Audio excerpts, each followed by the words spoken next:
The United States fans are out there cheering the four Americans, and that's where we're going to. The Alp, 131 miles. It's the second longest stage of this year's set. There is the beauty of the Alps as we course towards the start of the big ones, the Col de Galibier. 151 riders have made it thus far, the 180. 7 of the 20 teams are still riding with all 9 men. That's quite an honour for those guys. It's a beautiful day here in France, 70 degrees Fahrenheit. Oh, that registers at 21 Celsius. It's sunny, you can see that blue skies, and a light wind is blowing. And we know in the Alps there are an awful lot of people waiting to see the riders from the Tour. This is the peloton. You can see there is a time gap of nearly 5 minutes. 4 riders got away today, 3 kilometers in. Ruben Perez, Stefan Schumacher, Peter Velits and Remy Di Gregorio, and they're leading. Nobody bothered to chase them yet, Paul. We've gone through the lovely town of Briançon, but in the far distance now are the slopes of the Col de Lotterie, which you know lead on to the Galibier. Absolutely, we're right in the very start of the Col de Lotterie, Phil. It's a long drag to begin with, climbs up for about 20 kilometers. Once you get to the summit of the Lotterie, you take a right-hand turn, and then the Galibier starts in earnest. The 5 riders at the front of the race here, Perez, Schumacher, Velits and Di Gregorio, are not really a threat in any way to the overall race that we're witnessing. There are 4 riders there, as you can see, and a little bit further back, Phil, at almost 5 minutes is the front end of the main field. Team CSC have gone to the front end of the main field. They're setting a very hard pace, and the idea is to make the race tougher to try and split it up later on. And it looks like Schumacher's trying to soften them up for Bernhard Kohl, his team leader in second overall. He was the last to join 3 rides, took him a few kilometers, but he caught them up. Well, it's a crosswind at the moment, Paul, but they will turn into a headwind. It might spoil the fun in some ways, because I don't think that will split them if it does become a full block head. No, I don't think it will. I'm not expecting any real aggression, Phil, really, until we get to the Col de la Croix de Fer, because that is a beast of a climb. It starts off steep, levels off a fraction in the minute, and then afterwards it goes straight on up to a height of just in excess of 2,000 meters. That's where I really believe the race will start to get tough. At the moment, we're just going through a softening process. Well, there's a Luxembourg flag over on the left. I think it's actually a regional flag, but it's the one they're all flying. 9 kilometers to the actual top, so we're closing in on the right-hand turn here as the 4 leaders are coming up. And Peter Velits, who's setting the pace at the front, I mean, he's only 24 years of age, and he must be frightened to death now. He's never done the Tour de France before. And you see, they are calling it the Col du Lotterie now, or they were telling us the distance up the Col de Galibier. But the Lotterie now goes down, and these boys go right, and we continue to go up. Here comes the turn. That's the turn of this corner now, Phil, indicating 9 kilometers to the summit of the Galibier. And yes, they could have gone straight over the top, and in about 25 kilometers they could have been at the start of the Alpe d'Huez. However, we're not taking the easy route here this afternoon. Interesting to note the speed, 11.2 miles an hour. We're heading for the snow line now. That is the glacier on the opposite side of the road, because pulling back, that is the Col du Lotterie. We must be with the peloton. There they are, Stuart O'Grady and Nicky Sorensen still riding their hearts out here, trying to put their leaders in the best possible position today to cross swords with the likes of Denny Menchoff, Cadel Evans primarily, and Bernhard Kohl, the Austrian rider, who many of the commentators here call the man from Germany, but he's very much an Austrian, and they're very proud of him. Well, in fact, there was a scramble at the last minute, Phil, for the Austrian television to get themselves set up for the commentary positions here, because they hadn't planned to cover the Tour de France at all this year. Then at the last minute they thought, uh-oh, we've got a man who might win this bike race overall, so we'd better get ourselves sorted out. And a scramble got them into position for yesterday and today, and they'll be back at the weekend on Saturday and Sunday as well to cover the final time trial and, of course, the last day on the Champs-Élysées. Well, he's had a great ride, and he looks as though he's going to finish strongly on Alpe d'Huez, because he rode so well yesterday, did Kohl. Well, I have a feeling yesterday, Phil, he didn't actually go out on the attack because of the downhill to the finish line in Jauziers. He was just thinking, well, if he took a 30-second or a minute advantage, he wouldn't be able to keep it on the downhill to the finish. But the difference is, at the summit of the Alpe d'Huez here, there is no downhill. It finishes right at the top of the climb on the finish line. So if you're a climber, you can pull back a minute or a minute and a half on a climb like this. It's his second Tour de France for Bernhard Kohl. He finished 31st unnoticed in his first tour, but now he's racing for a second place overall. By the way, it's a chimney sweep when he's not a professional cyclist. It's worth remembering that Maurice Garin, the first winner of the Tour de France in 1903, that was his profession as well. Look through the tunnels here as we still climb for the peloton, the climb of the Col du Lauteret, and they too will shortly be heading up. That's the Glacier de la May, which Paul told you about earlier. So we're looking over at the glacier. The riders themselves will be feeling a bit warmer because they're about to continue their climb up the Galibier. It really is a magnificent backdrop for any kind of bike race in the world. The Alps this afternoon are magnificent. There's not a cloud in the sky, and everybody is waiting for a big battle, a final, maybe important battle in the Tour de France this year to try and define who will finally have a chance of winning this bike race overall. Because even last night, Phil, when we looked at it, there was no chance of deciding who was going to win. Well, as we look at the glacier, the workload pretty evenly spread. The man seems to be working the hardest on our computer is Stefan Schumacher, but 27% for him. Peter Velez Di Gregorio 26%, and the other rider Perez 22%. That was the work rate of those four light riders. But he's actually very confident, is Christian van der Velde, and he's still got a chance of a high finish because he's a very good time trialist. He doesn't lose too much time today. He can still dream of a big finish because on Saturday is a very hard time trial indeed. I just can't get over this magnificent man from Adelaide, Stuart O'Grady, Paul. The way he taps out these rhythms, he just sits there like a metronome and just rides his bike. Well, that's all he does. He gets fixed into his mind, I'm going to set this pace. He looks at his onboard computer every now and again and tries to lock in at a specific pace. And currently he's locked in at around about 11.5 miles an hour. You can see from the flags of all of the countries who've come to support the riders in the Tour de France this afternoon that there is a fairly strong wind that's going to batter the riders, Phil, on the slopes of the Col du Galibier. That's the summit there of the Col de Lauteret. But now, for me, this is when the climbing starts to get a little bit tougher. The Col du Galibier. And it's open. What a relief. Fortunately. As the riders start the slopes. Well, you know, 4 weeks ago, this could well have been closed, this road, because the snow is very slow to clear at 2,645 meters. And I'm sure once we get up there, we're going to see the snow around the shoulders of the riders. See David Miller, the British rider, and Garmin Chipotle not far away from the front end of the main field, so maybe he's managed to get Christian van der Velde up through the outside of the confusion there to place him ideally in the front 15 to 20 riders on the early slopes of the Col du Galibier.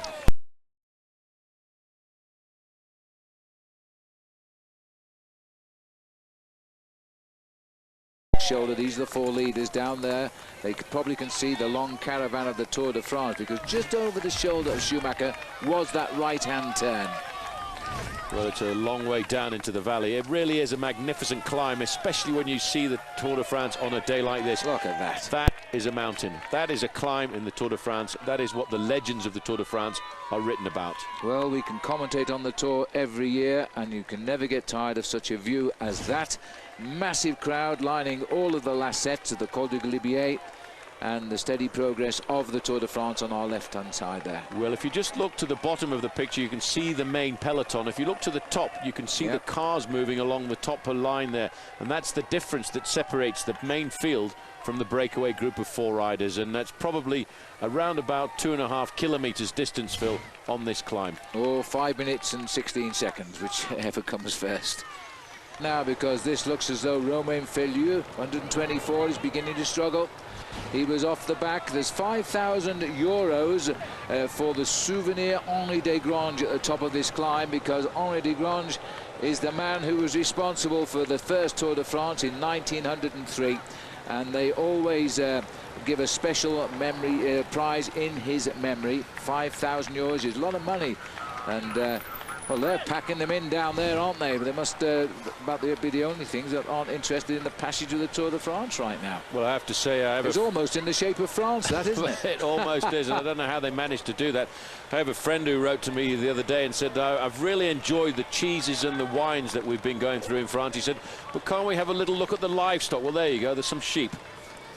Well, that's amazing. I can't believe they asked the sheep to stand in the map of France. That can't be true, surely.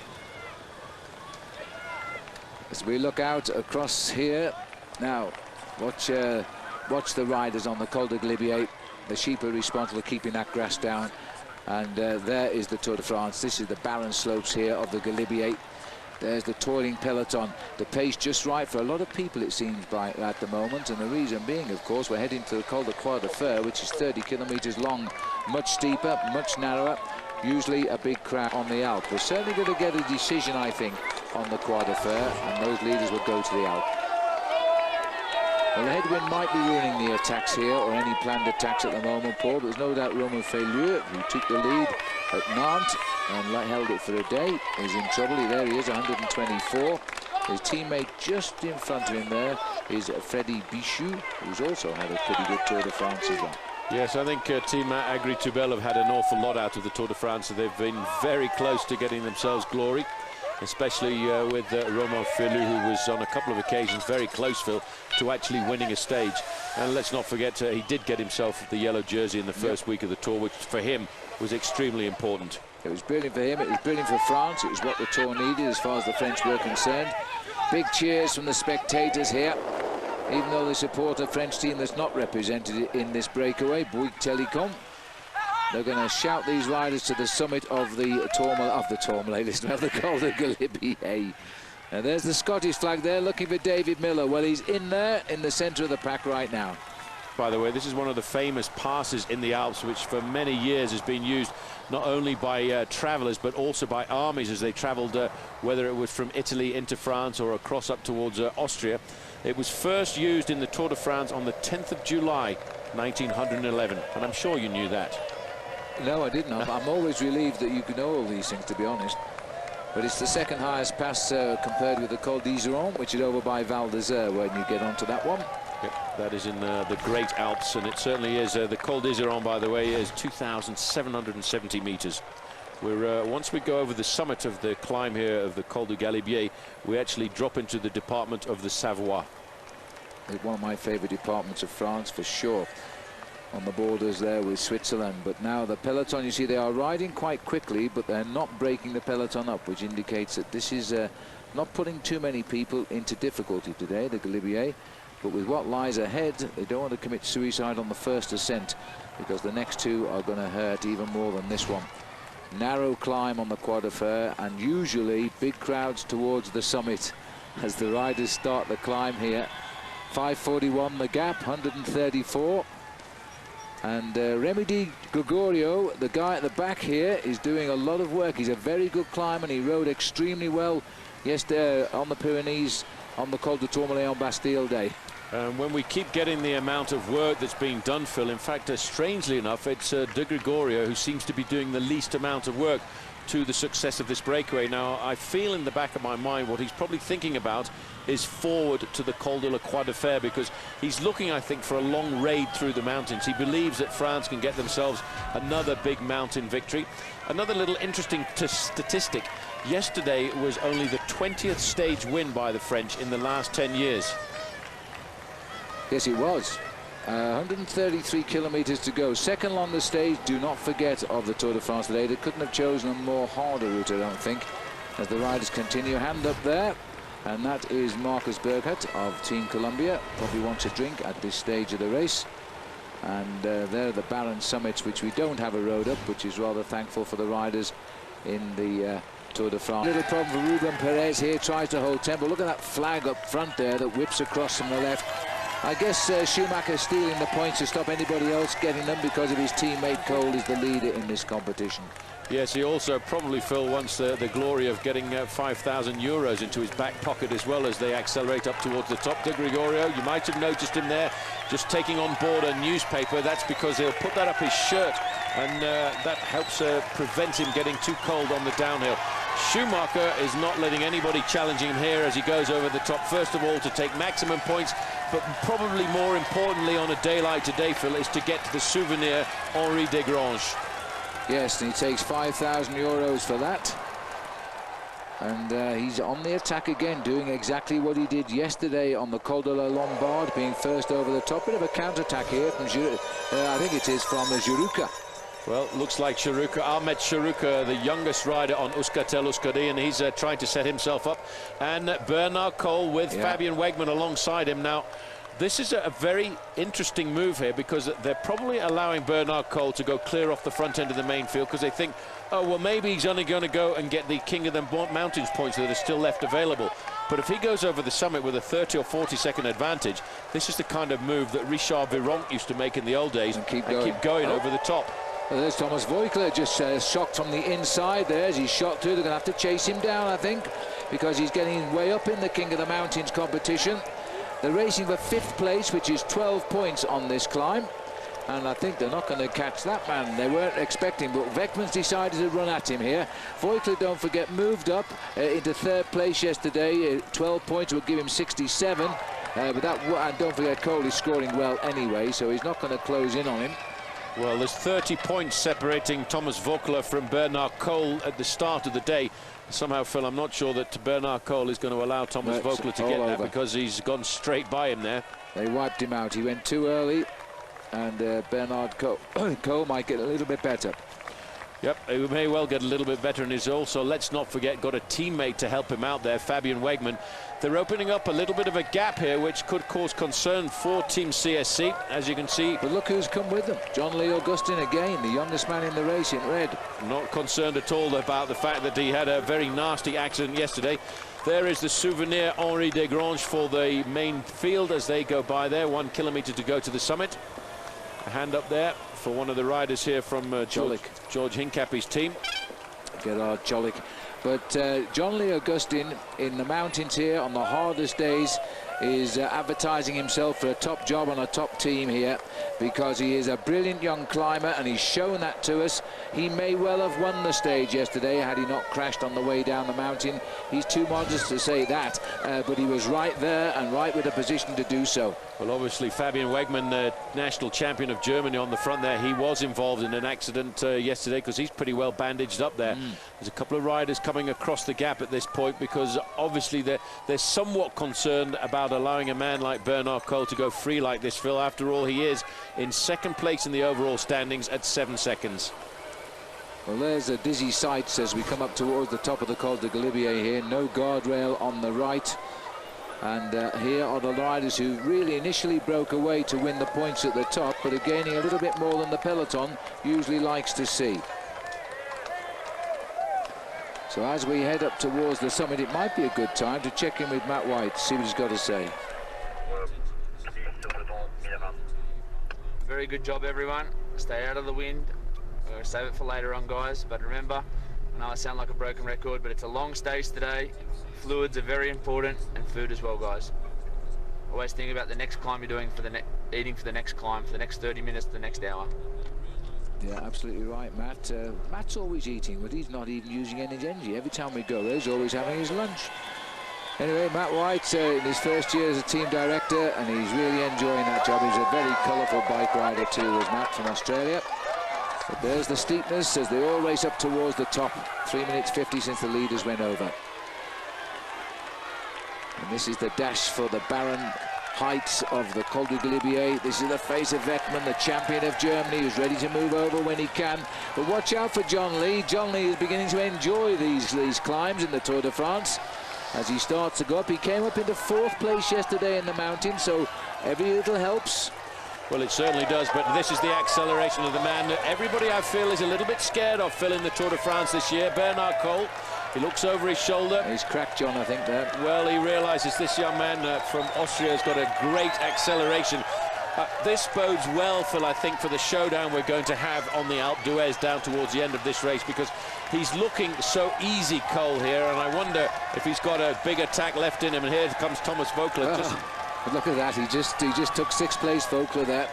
So 5th goes to Cole, maximum points of the rest there for him.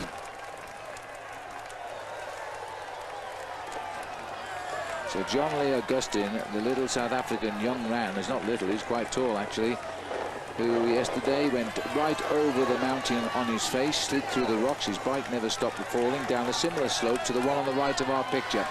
But he's right there, he's keeping himself up in front. Schumacher gets to 20 though, Di Gregorio 18, Velits, Perez. Cole gets 12 for 5th. Oh, and there's been a crash here, that might be Perez. I'm not sure where the camera's cut to. It was, yes. Oh, and it was caused by Di Gregorio. And poor old Perez couldn't control slipping off the edge. Oh dear, well that wasn't fair, was it? Because that really wasn't his fault, but he's up and running again. Ruben Perez is up and running. The boys won't ride away from him after causing him to fall. I'm sure they'll let him get back up to them. Still an awful long way to go today on this stage of 130 plus miles.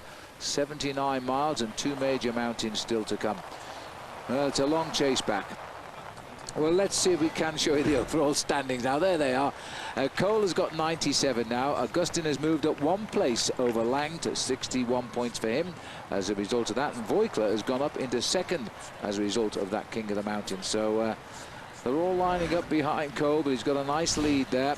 Of course, maybe we just saw a demonstration of what might be coming when we get to Alpe d'Huez. Who knows? On the Col de Galibier, just topping the summit and beginning the big descent now, right down to the town of Valois, which is halfway down the descent. And the leaders have already gone, of course. Well, we've seen that one crash of the leaders. He's up and running, which is he should be getting back up to the leaders, of course. But there's always this big danger.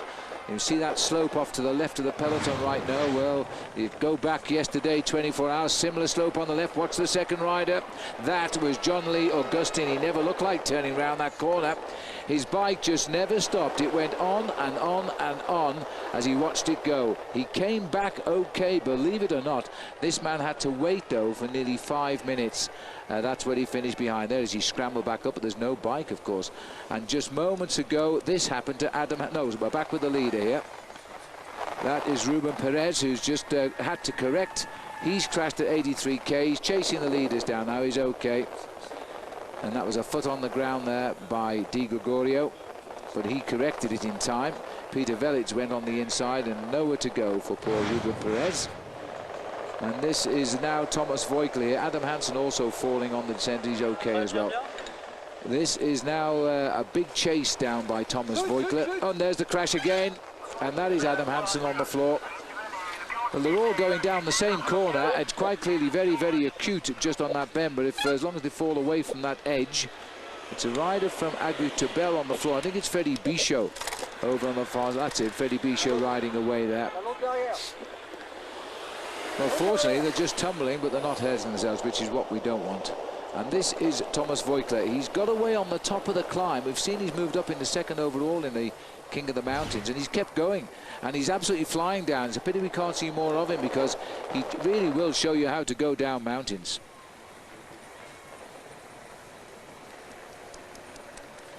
So there's the peloton, and they've pulled back a little bit of time now.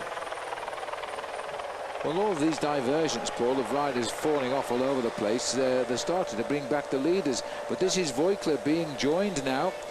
And that says something for the descending skills of the 2 riders coming up. Well, I would think it's Chiruka, because he was up to the front when they went over the summit of the Col de Galibier, and probably the quick-step rider just behind will be Carlos Barredo. They're looking at about 30 to 40 seconds ahead of the main field, and you saw Voigtler there just look across the road in the valley to try and judge and see if he could spot where the front end of the race was, and he's trying to see whether or not he can bridge a 3 or 4 minute gap. It's a tall ask, but he's going to take lots of risks. And he's prepared to do it by the look of it. We're dropping down towards Valois now, which brings us back from 2,600 to 1,400 meters. Then there's a little uphill on the Col du Telegraph. No prizes for that, and then it drops down into the valley itself where we take on food and then hit the climb of the Col de la Croix de Fer. Quite clearly Voigtler wants to get some mountain points here. He's up into 2nd place after the result on the top of the Galibier, and John Lee Augustin has gone up into 3rd. Well, that's a good acceleration and moving up in the overall classification for these guys. Thomas Voigtler probably thinks that if he can get away from the front end of the main field, he may well start to challenge Bernard Cole. And this is the last day, Phil, when there are big points available in the King of the Mountains classification. Yep, a couple of 2nd category climbs tomorrow as we leave the Alps and head towards Saint-Étienne, which is the old cycling capital of the world. Good cycling museum there, by the way, in Saint-Étienne. Now I want to hug the left-hand side of the road on this way down. 119 kilometers to go. The dizzy descent of the Col de Galibier. The riders well spread out on the way down. Little group trying to reach the leaders. Contain his Thomas Voigtler. He's kept going since he came over the top of the climb. But all of the leaders still very much in the peloton here. Well, just looking at the yellow jersey here of Frank Schleck, if you've been following the sport of professional cycling, you may well remember that Frank Schleck had a very nasty crash in the Tour of Switzerland recently. And just the other day, he was talking to Bernard Hinault on the podium, and Hinault said to him, "I have a little piece of advice for you, young man. You need to check your tyre pressures in the mountains," because he says, "I have a funny feeling that your mechanics are pumping up the tyres too hard, especially on the mountain stages." So he said, before the start of every stage, you just loosen your tyre valve off, let a little bit of air out, and make sure that the tyres aren't too hard. Well, it seems to be paying off for him at the moment. Just looking here at the King of the Mountain situation, 97 points for Cole, 65 for Voigtler, and up in the third, John Lee Augustin. These are the leaders here. They split up 2 by 2 just now. The one who fell got himself back into the action.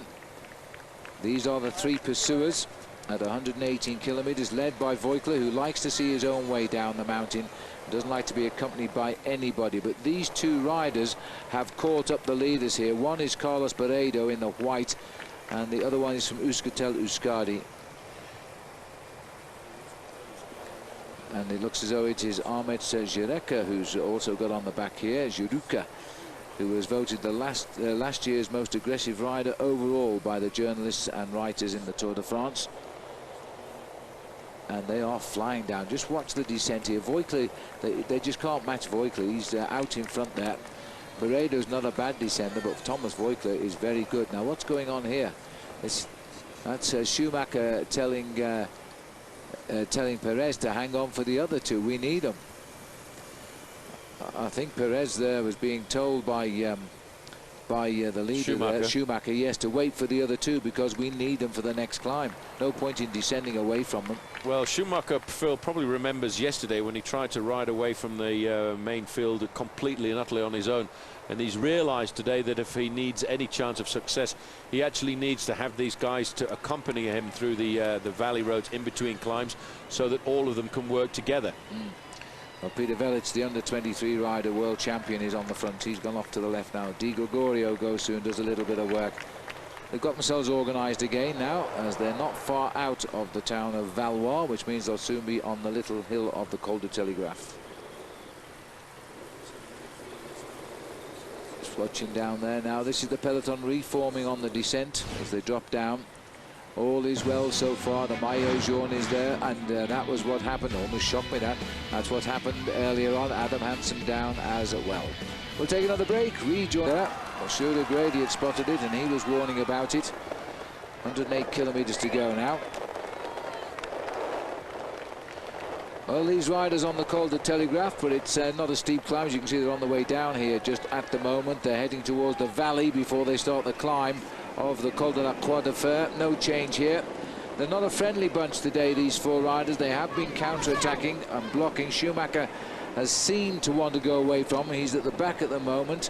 George Hincapie, the American, we've just seen on the road with his shorts torn to shreds, which means he must have just fallen, and he's coming back into the peloton. Well, he looked pretty cut up there just a few moments ago, and the way he was riding, though, Phil, I think those injuries seem to be pretty much superficial. We're over the summit now of the Col du Telegraph, and strangely enough, it doesn't even count as a climb on today's stage. It's not even categorized because it's only 2 kilometers. It would be categorized if they came from this side, because climbing up from this side, it's around about an 11-kilometer climb as it sets itself up for the final ascent up to the Col de Galibier. I always feel that this side of the Galibier, Phil, if you were coming up, is much more difficult than the side we've already climbed this morning. It's a second category climb, the Col, I think, from this direction, leading on to the ore category of the Telegraph. 2 climbs for the price of 1 there. Not so today, of course, but what we have in store for the riders are 2 really tough climbs lying ahead of them. We're going to start with the Croix de Fer, which is 29 kilometers continuous climbing to its summit. These 4 riders here just all managing themselves on the way down to Telegraph, which will take us down to Saint-Julien, Mont-Denis.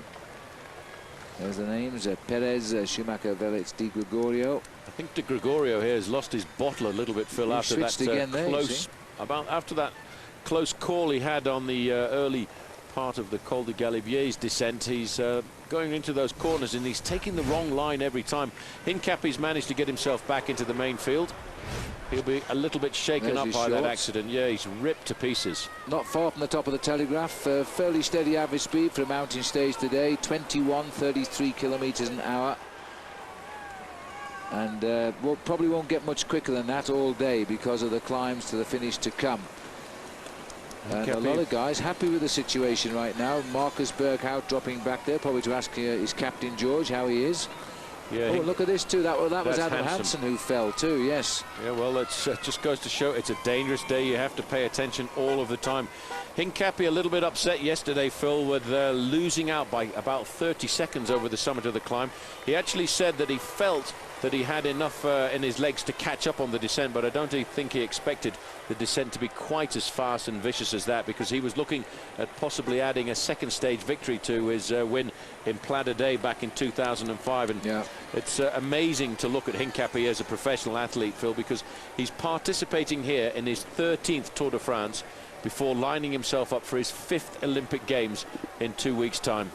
Yes, a great athlete and a very consistent one too. Jeremy Roy is the rider coming through at the back here for Française des Jeux, getting back into the peloton. All these boys dropped earlier, now getting back into the comfort of the field, and always a difficult manoeuvre. You've got to be aware of what's going on. That was Christophe Lemervel in the green. Yep, he was the man who was in the breakaway yesterday for an awful long time. There's the summit you can just see of the Col du Telegraph, 108 kilometers to go. And you can just see a group of riders making their way back in through the cars there. That was a group of riders who were dropped just before the summit of the Col du Galibier, and they had to take an awful lot of risks, Phil, to come back into the main field on the descent. Got back there, Hincapie's got back, they're all got back here, all in time to go off the back again. Danny Pate there's got back as well. Well, they now continue their descent before we get down to the valley, then we climb up the Col de la Croix de Fer, but nothing decided yet. In today's stage of the tour. We're down now to 104. We're just through the halfway mark of today's stage for the leaders. Yeah, this is an 11-kilometer descent down into the town of Saint-Michel-de-Maurienne, and then the riders will ride along the Maurienne Valley for another 10 or 12 kilometers before they start that nasty 29-kilometer ascent of the Col de la Croix de Fer. And it is actually at its steepest at the bottom, and it's a hard climb to organize, Phil, because it goes up in steps, and there's 2 steps on the way up towards the summit. I tell you what, Di Gregorio is losing ground here because he can't descend. 3:34, and Remy is being dropped going downhill. That's a real shame, but the boys can't wait for him if he can't chase them. He's really just got to get his line right into those corners, get some confidence, and get his... So he's just keeping them in his sights, those 2 leaders. Stuart O'Grady, he's just guiding them down rather than racing down this descent. Yes, he just wants to get his leader to the bottom of the Croix de Fer. And then what he'll do is, once they get into the town of Saint-Michel-de-Maurienne, they've got around about 12 kilometers of a fairly fast valley road to get themselves to the bottom of the Croix de Fer. Then I would think he and the other riders from Team CSC will give it absolutely everything, Phil, over the first 5 to 10 kilometers of the Croix de Fer. Then they'll hand it over to the leaders and say, right, we've done our turn, it's up to you now. These are the 3 leaders. Perez is the one in the orange, Velits is the one at the back. And Shoemaker is the one at the front, Schumacher. 60.8 miles to go, inside 100 kilometers to the finish now, as these 3 boys racing ahead of Remy Di Gregorio. I don't think he'll be back up with these leaders today. Velits hanging on by the seat of his racing shorts as we continue our race down to the valley. He's here now looking for the riders on the Croix de Fer. Absolutely unbelievable situation. Normally that's seen there covered in snow, and the snow will be back again in the next few weeks, because at night, believe me, even in July, the temperature gets very close to freezing at this altitude. And the Tour de France itself slightly changed, in as much a lot of riders just came back in the peloton on the flatter sections of the Croix de Fer, so still a big bunch down there.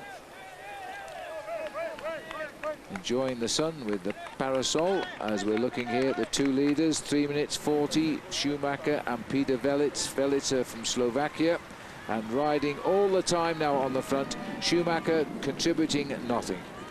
Well, I think he's contributing nothing, Phil, because he can contribute nothing. I think he's just once again hit the wall, and it was about the same time that he hit the wall yesterday after around about 150 kilometers. 10 kilometers to go to the summit of the Col de la Croix de Fer, and in about 2 kilometers time they will start to get to the very grippy part of this climb. And for Stefan Schumacher, I wonder if he's got enough in those legs to actually stay with Peter Velits.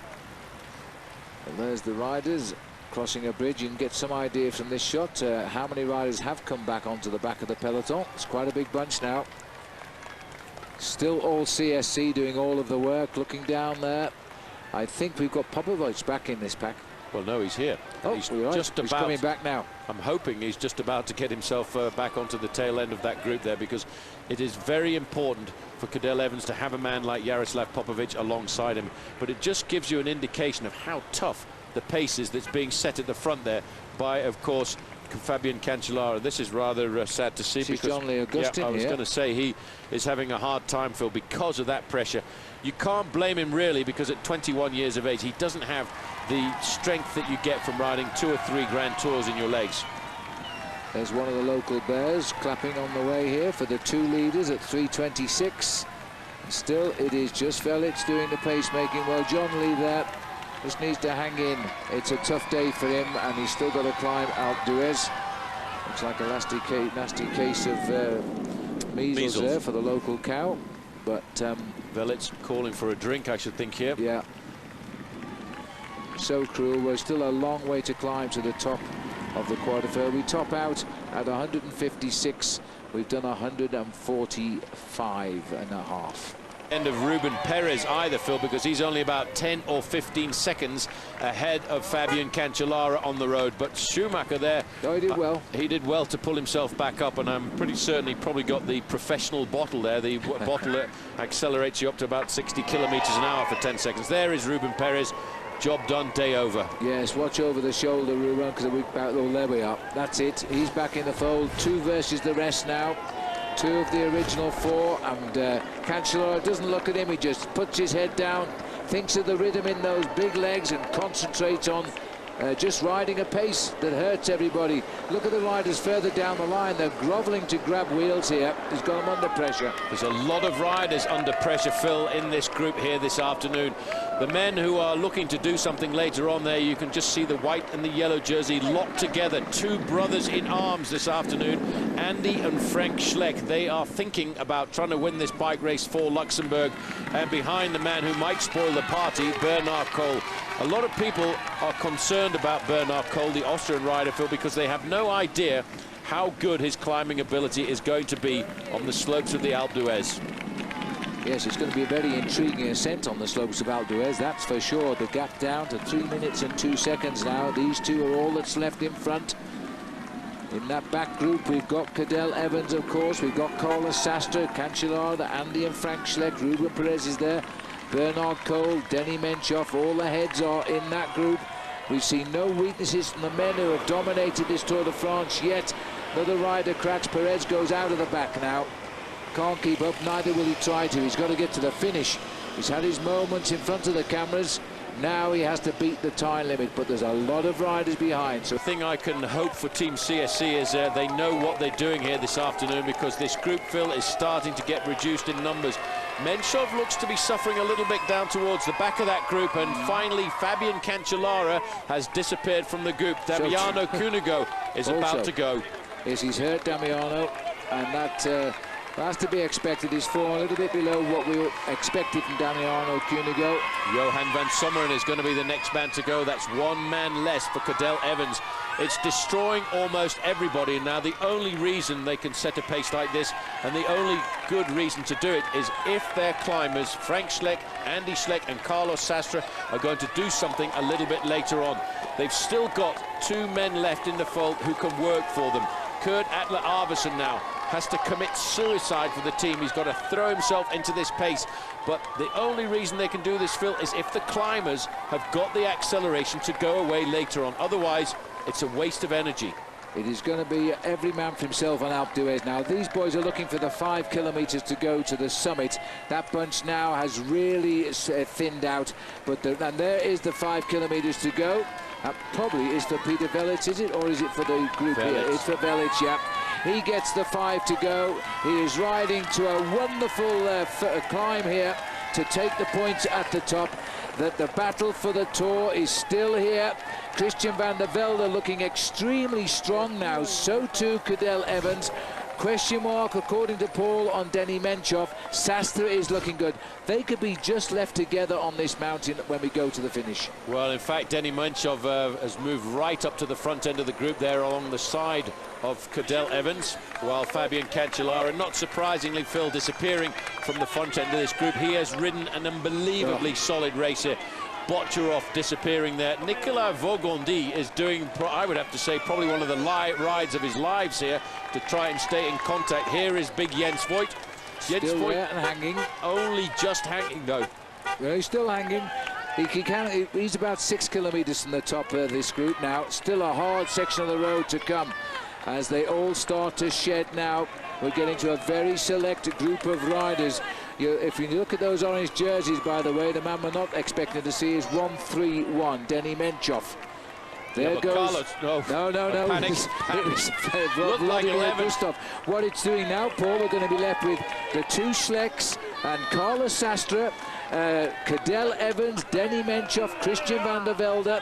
Just the men who are being the challengers of this year's Tour de France. It's Sammy Sanchez. The team had said this morning it's all for Sammy Sanchez, but Sammy, if you want to go for it on the Alpe d'Huez, you better just get onto the back step of the bus there this afternoon, because it looks like the train is leaving the station. Kurt Adler-Arvesen now at 5 kilometres to go as well, Phil, just stamping out the pace. They really don't have too many men left, and certainly they've got to start to think about when they're going to launch the attack. Stefan Schumacher is at 1:21, so he's only around about 18 seconds ahead of this very select group. Well, you know, we're seeing here an elimination of all bar the favourites of the Tour de France. Now, normally in the past, we've headed to the Alpe with a group and the teammates still driving that group. This time, it's going to be a very different Tour de France. You look down now on a very select peloton at 1:39 behind the lone leader up front. Schumacher still in between. Peter Velits leading. He's about 3.5 kilometres from the summit. These guys are approaching 4 kilometres, and he's he's just in front of them. He's cracked big time very fast. Well, he really has cracked a huge time here, Phil, this afternoon, and he's slipping backwards. He'll get picked up shortly. I'm waiting to see here whether or not there's going to be any move at all that's going to come from Team CSC. I don't think it's going to come on the climb. They've done what they expected to do. They've isolated almost everybody in the group here this afternoon, but they're leaving it a little bit late if they want to get big time on Cadel Evans and Denny Menchov, because if they don't do something now, they'll all go over the summit of this climb together, and that'll leave just one solution left, Phil. Showdown on the Alpe d'Huez. Of course, and you've got to get 3 minutes. A lovely congratulations there from Bernard Cole, the teammate of Schumacher there. Just thanked him for making the pace, because he's diverted attention from Bernard Cole. Cole is right there, and I think a serious danger now to everybody in this Tour de France. He could win it, and he knows it as he climbs so well. And they're using now CSC, their last workhorse in Arvesen on the front. Then they're isolated. 2 Schlecks and Sastre against the rest. Well, the thing is, Phil, they've also then got the 10 kilometres ride along the Valley Road. It's from the top of the Col de la Croix de Fer. It's pretty much all the way downhill until they get into the Valley of Oison, and then it's a big charge along the Valley Road to the start of the final climb of the day, l'Alpe d'Huez. I have a feeling, I've just noticed in that group, the very select group that we're looking at, a young rider from Kenya. Number 57, Chris Froome, seems to be still in contact with the leaders on this day. We'll have a look at that, because Chris was the one dropped yesterday. It was John Lee, his teammate, who made it. John Lee's gone now, and Chris may be there. Well, that'll be a great ride by him. But there's another young man here. This man knows Chris Froome, used to race in Africa with him, Peter Velits. As he comes up towards the summit, he's still a little way to go, and this is where the crowd is now. I have a feeling they raced on the same team for a short while. 3.3 kilometres to the summit of the Col de la Croix de Fer. We're getting now out into the open part of this climb, Phil, and this is the part of the climb where it really starts to get hot because there's hardly any breeze in this part of the world here. You can just see on the left-hand side there a red and white jersey, and that's a rider from Team Bala World, and I think I would bet my bottom dollar now that that is pedaling Phil. He wants to go over this climb in first place. He knows he's got a great chance of doing it because he doesn't want to get caught before the summit. He's still got himself a minute and 8 seconds advantage over those chasers, and he's only about 200 meters to go before he summits this massive big climb, and that's something he can put down on his resume for many years to come, that he led the Tour de France on a massive day, the queen of stages we're looking at here this afternoon after the Galibier, the Croix de Fer. We've still got on the menu to finish off with the Alpe d'Huez. There's no sporting event in the world that attracts a crowd like this. No, the natural grandstands of the countryside of the world. And now we have Peter Velits. He's 1 hour and 31 minutes behind the race leader of the Tour de France. But for him, he's now on top of the Croix de Fer. That's it, he's over the top, and now he can line up for the descent down towards the finish. And Phil, it is a long way down there. He picks up a newspaper very rapidly, probably one of the best and cheapest insulators you can get. He puts that right in there to keep himself nice and cool, to make sure that he doesn't get too much of a chill coming in from the fast air that's going to rush past his body at 60 miles an hour on the descent. The flags of Brittany, let's not forget that's where the race started 3 weeks ago. And now he's on the way down. These boys are going to grab those newspapers, put them up underneath their racing jerseys, keep the wind out of their chest. They always fear bronchitis at this stage of the Tour de France. They wrap up for warmth on the descent. They don't need it once they get to the Alpe, because it's going to be the hottest day on the Tour de France on the Alpe for sure. Bernard Cole is out hunting for those King of the Mountain points. He'll sprint for second place, and that will consolidate his lead in that competition. Well, it's important, I think, for Bernard Cole, Phil. Not only does he want to try and win this bike race overall, which he'll have to do with time when he goes towards the Alpe d'Huez, but winning the King of the Mountains classification for him was, in fact, one of his childhood dreams, and there he's got a few more points in the bag. So Bernard Cole goes over in second place. He still keeps his options open, doesn't he? As now we start the journey down from the Croix de Fer. There's only one real mountain left in the Tour de France this year, and all of the favourites, and we should have known this, are going to go to the Alpe for Fabian, but certainly his teammate Bernard Cole could well be changing his polka dot for yellow if things go well today on the climb of Alpe d'Huez. We're looking down at the group maillot jaune here, which contains Frank Schleck at the moment in yellow, and all of the favourites, including, it seems to me, an inspired Christian van der Velde in there today. Well, another man rejoins here, Paul, and this is the case. We've been getting them coming back one after another. Cancellara is here now. That's Nicolas Vaugondy, the national champion of France, wearing the tricolore, a title that he won just before the start of the Tour de France. In fact, on the Sunday before the Tour de France started. And he's riding an excellent race here this afternoon. As far as I'm concerned, he's riding above and beyond his normal capabilities. And he's made the junction here at the back. The race situation is still off the front end of the main field. Peter Velits is leading, and here he is. He's got around about a 50-second advantage over Jérôme Pinault, and then a minute and 29 seconds back to the front end of the main field. And the yellow jersey group, Phil, with basically all of the overall leaders, all of the top 10 are in that leading group. In fact, I think probably all of the top 15 are in the leading group. The only person who might be missing is the 15th place rider, and that, of course, is Vincenzo Nibali, but he may well have been able to come back on the descent. I'm not sure he's got back. I think he had a real bad packet towards the top of the Col de la Croix de Fer, but we'll find out as we get towards the bottom of this climb. There'll be a general regrouping, I think, as we head into the valley. Good chase this by Jérôme Pinault. He's making progress on Velits, and Velits could do with a hand right now. He's getting away from the peloton, at least for the moment. And an extra pair of legs as they get towards it. The situation, we've got 59, he's a minute behind now, Jérôme Pinault, and he's about 26 seconds ahead of the peloton. There's just sitting on the back there is the champion of France, Vaugondy. You can see, Phil, I think they're having a bit of time out here because it's been a tough ride for everybody this afternoon, especially Team CSC, who've really been dishing out the pain to the whole of the main field. And I think they want a little bit of respite before they start the climb in earnest. Once they get to the bottom of this descent, they've got around about 11 kilometers along a flat valley road, which takes them from the town of Allemont up to the town of Bourg d'Oisans. And when you go around that left-hand bend to start the summit, to start to climb Alpe d'Huez, it looks like a wall right in front of you, the climb up to the first corner. And that corner is corner 21. And that is not a good thing to see, especially if you're having a hard day. The elevation's written on every board on the corner. Every corner is named after a famous cyclist who's been on the Alpe. Well, 38 kilometers isn't very far, but unfortunately the Alpe is horrible, and is about 24 kilometers from reaching the start of the final climb of the... has come back into the group, and he's gone straight back to the front.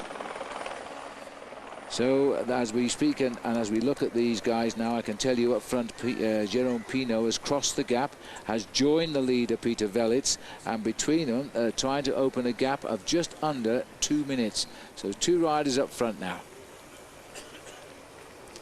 As we race down the side of this beautiful dam here, Fabian Cancellara back into his familiar role of pacemaker until he can do it no more. He'll probably stay there till the start of the Alpe now.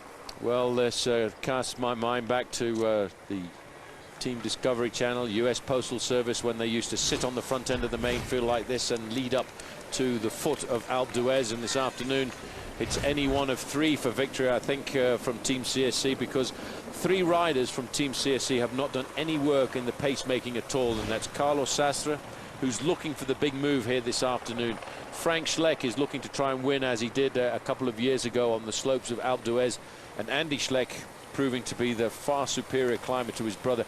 But I think he will dedicate himself to the cause here this afternoon. And if they fumble, watch out for a move by Bernard Kohl, the man who leads the King of the Mountains classification from Austria. Everything is possible now as we all arrive in the Alpe together. Just looking down there at the moment, isn't this a beautiful part of France as well? I must say, I don't remember this stretch before. We go down on the side of the lake. Only 5 kilometers to go as they race along the valley road. There's 36 riders come together in that chase group with the yellow jersey, and they're chasing just 2 men who are 2 minutes in front. Little switch across the river here as we now head down towards the last 8 kilometers or so before we head into Bourg d'Oisans. Cheers all round for a massive crowd waiting there, as here, in fact, if you turn right here, you go to Grenoble. That's the way most will travel tonight to the stage finish tomorrow in Saint-Étienne. And if you turn left the way we're going to, you go to Briançon. But on the way, there's a small town called the Bourg d'Oisans, which everybody knows is the gateway to the Alpe d'Huez. And once the riders go through Bourg d'Oisans, there's a left-hand turn, and there's a massive big wall in front of you up to turn number 21. After that, there's 20 more, climbing up to a massive altitude of 1,804. Well, as the Alpe continues along now, we're already as we get into the town of Bourg d'Oisans now. 66 seconds the 2 leaders have as they start and will shortly turn onto the climb of the Alpe.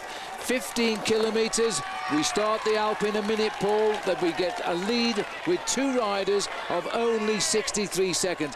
It's all going to happen in the next couple of kilometers. Well, it certainly is, and look at the job of work that Team CSC are still doing on the front end of the main field.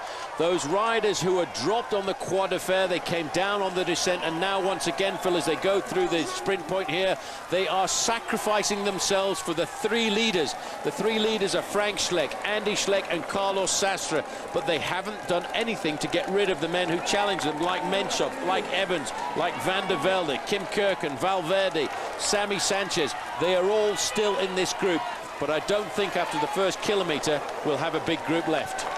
Well, this is the start of the climb just here now. There's a massive, massive crowd.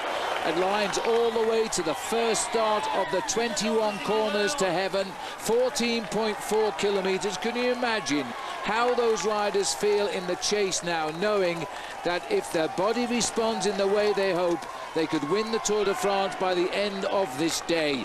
That's the sprint point. Nobody really cares. It means absolutely nothing at this stage of the race. Well, just swinging around. Very shortly they're going to make the left-hand turn, and when you make that left-hand turn, Phil, you see this horrible black wall of tarmac in front of you, and that is the first incline of the Alpe d'Huez.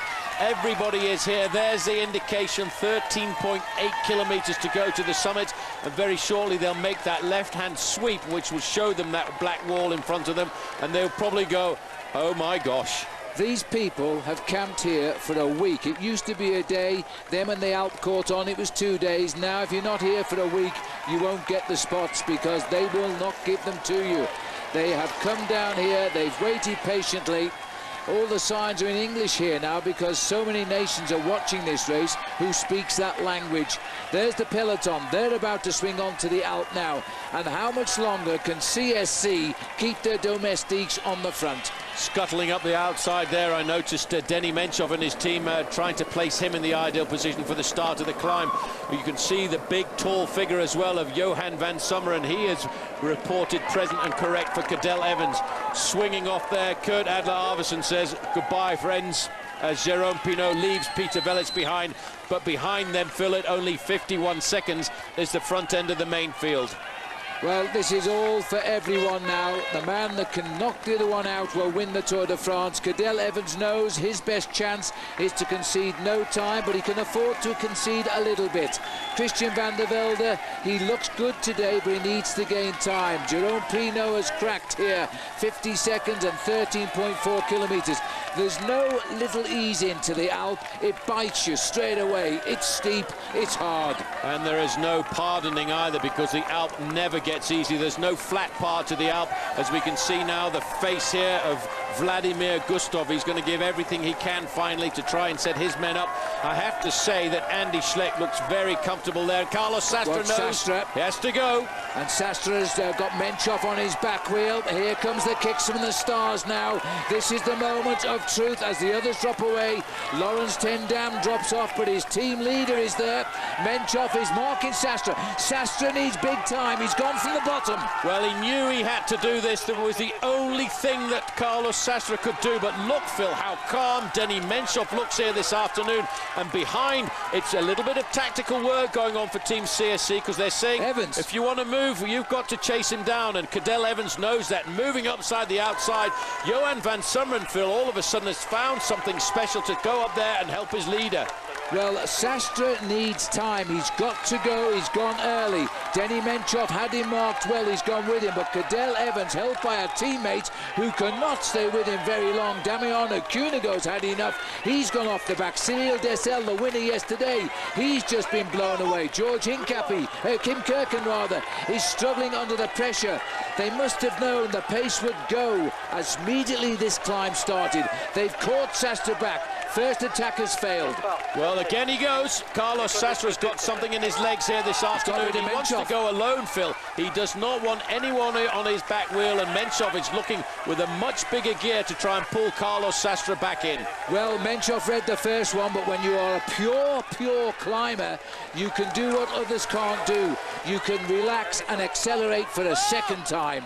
You can go and you can go again, and that's exactly what Carlos Sastre has done. This is Roman Kreuziger. He's getting left out of the back end of the main field, but he's a young star too. And now alone at the front, going over and past Jérôme Pinault, is Carlos Sastre, who is climbing, Phil, like a real pure climber this afternoon.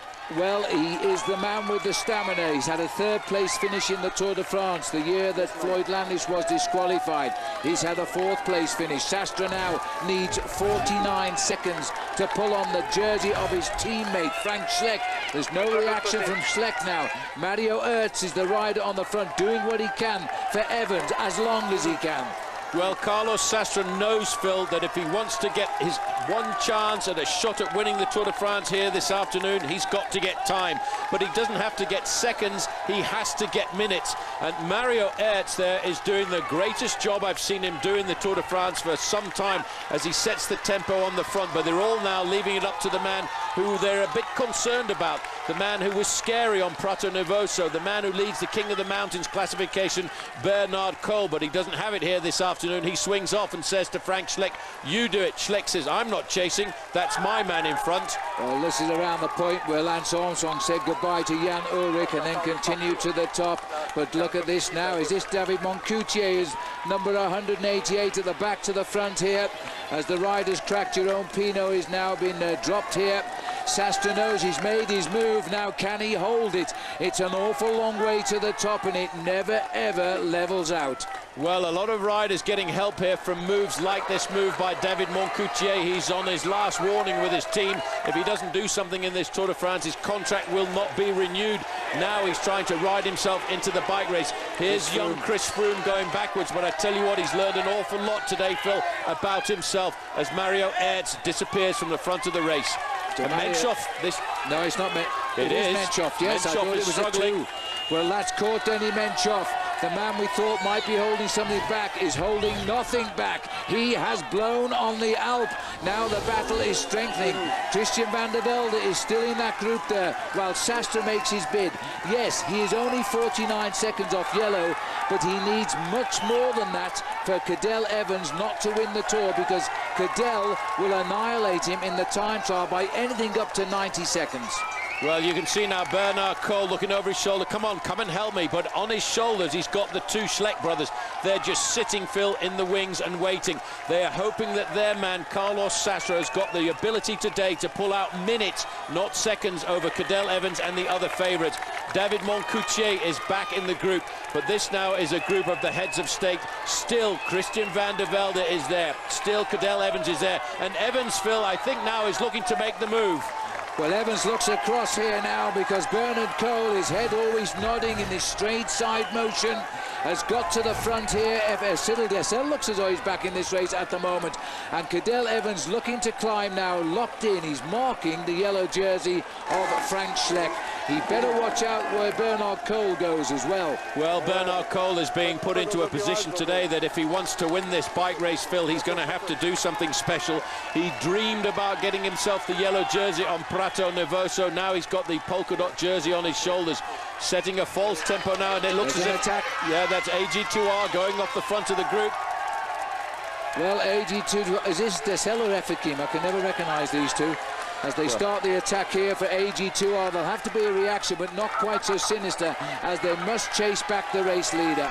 Well, I tell you one thing, the Schleck brothers are all over the front end of this group, Phil, and they are controlling it somewhat dangerously. And I have a feeling if anyone was to come back to Carlos Sastre, the Schleck brothers are going to whack this group very hard indeed. And look at Christian van der Velde, the American who came here really as leader of his team, but nobody really thought he would challenge for a podium finish. He's been challenging ever since the race started.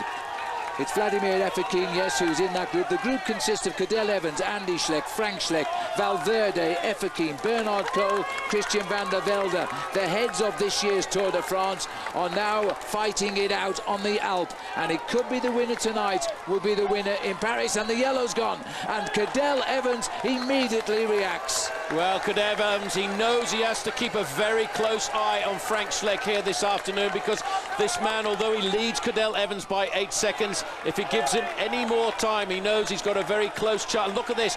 Evans has finally taken the race by the horns here, Phil. He's decided, right, guys, I'm going to show you why I am the #1 favourite before the start of the Tour de France, because I will dominate the pace here. But immediately, it's Bernard Cole comes to the front again. For me, the danger is Cole. I think Schleck is in difficulty. That should have worked for Frank, and it didn't do so. I'd be very worried now. And Andy Schleck is also at the back. Is he planning to launch an attack as well?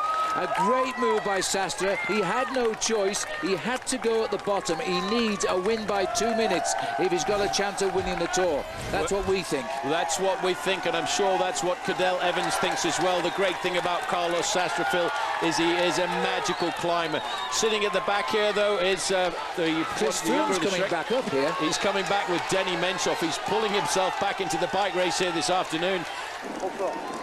Well, just looking here at Carlos Sastre, the clock is saying he's nudged out 22 seconds. He's 49 seconds, so he's 27 seconds off yellow. Make that 25 seconds off yellow. This is Bernard Cole. They've never had an Austrian rider like this. Andy's going. Andy's turned. Cadel has spotted him, and he's on him straight away. But Andy just wanted the back wheel of Cole. He's just watching, making sure that nobody goes. They're trying to protect the position of Carlos Sastre here this afternoon. Valverde looking pretty comfortable in this group. Team CSC have laid the foundations here this afternoon. What they need to know is how much energy have the other guys got the group. And Efremkin is about to make a move. A 1:13 span of the top 5 in the Tour de France as Vladimir Efremkin goes. He may not be quite so heavily marked by Cadel, but Andy has decided to shoot across that gap and join Efremkin on the attack. Now, Andy Schleck himself is 9 minutes behind. There's no reason for Cadel Evans to chase him down. Yeah, but I tell you one thing, one man who was responding to that was a certain rider from the United States, Christian van der Velde, has gone right across that gap, and I think Van der Velde decided to go straight over the top of them. Van der Velde said this morning, if he arrives at the Alp and feels good, he will attack. He needs a little bit of time, and then in the time trial he knows he will have the advantage along with Evans. And Andy Schleck is up there with him right now. I think Frank Schleck is in trouble. Well, Frank Schleck is sitting there back on the wheel of Cadel Evans, as he was on the climb a couple of days ago to Prata Nervosa, when he gave the advantage to his brother and he gave his advantage to Carlos Sastre. Trying to keep himself in the bike race, though, number 131, Denny Menchoff, Phil. He looked so strong at the bottom of the climb, but that's the amazing thing about Alpe d'Huez. It is an unforgiving climb. You make one effort too many, and then you have to pay for it. Frank Schleck, his face never ever looks as though he's in trouble. I've never seen him appear to suffer, and yet I'm not so sure he can lift his pace here. Evans is marking Valverde at the moment. Andy's come back and had a chat with brother Frank and probably said, what do you feel like? Because they need to know the answers here. Cadella has his hands full. They're hitting him at every side. This is the rider I would worry about, Paul, Bernard Cole.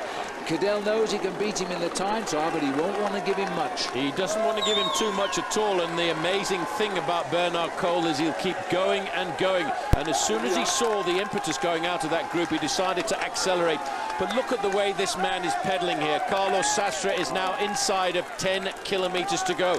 6 miles of climbing. Again, he's riding a long solo effort. He needs more than 28 seconds, Phil. I've got to tell you that. He needs an awful lot more, maybe 2 minutes. And to get 2 minutes on the final climb is not an easy call. I've never, ever seen Carlos Sastre race as well as this. Let me quickly tell you his finishes in the Tour de France. In 2001, 20th. 2002, 10th. 2003, 9th. 2004, 8th. He dropped out a little bit in 05, 21st. 2006 he was 3rd. Last year he finished 4th. There's only one place he wants, it is the win, and this is his last chance. He needs 2 minutes to win the Tour. He's got to get that, but it's awfully difficult on the final climb of the day to do that. And the only chance he'll get that is if the other guys, Phil, start to crack or start to watch each other. And still, Bernard Cole knows that. He's not letting anybody get off the front end, because if he loses time today on somebody like Carlos Sanchez, he could be losing a podium position. There's so many riders now being hit from all sides, but I have to say, what a wonderful Tour de France. Frank Schleck here has gone to the front. I do not believe he's got it. He's lassoed Christian van der Velde and put him back. Evans has climbed through now. He's got Bernard Cole. At the moment, things are good for the Australian, I think, because Sastra's only got 34 seconds.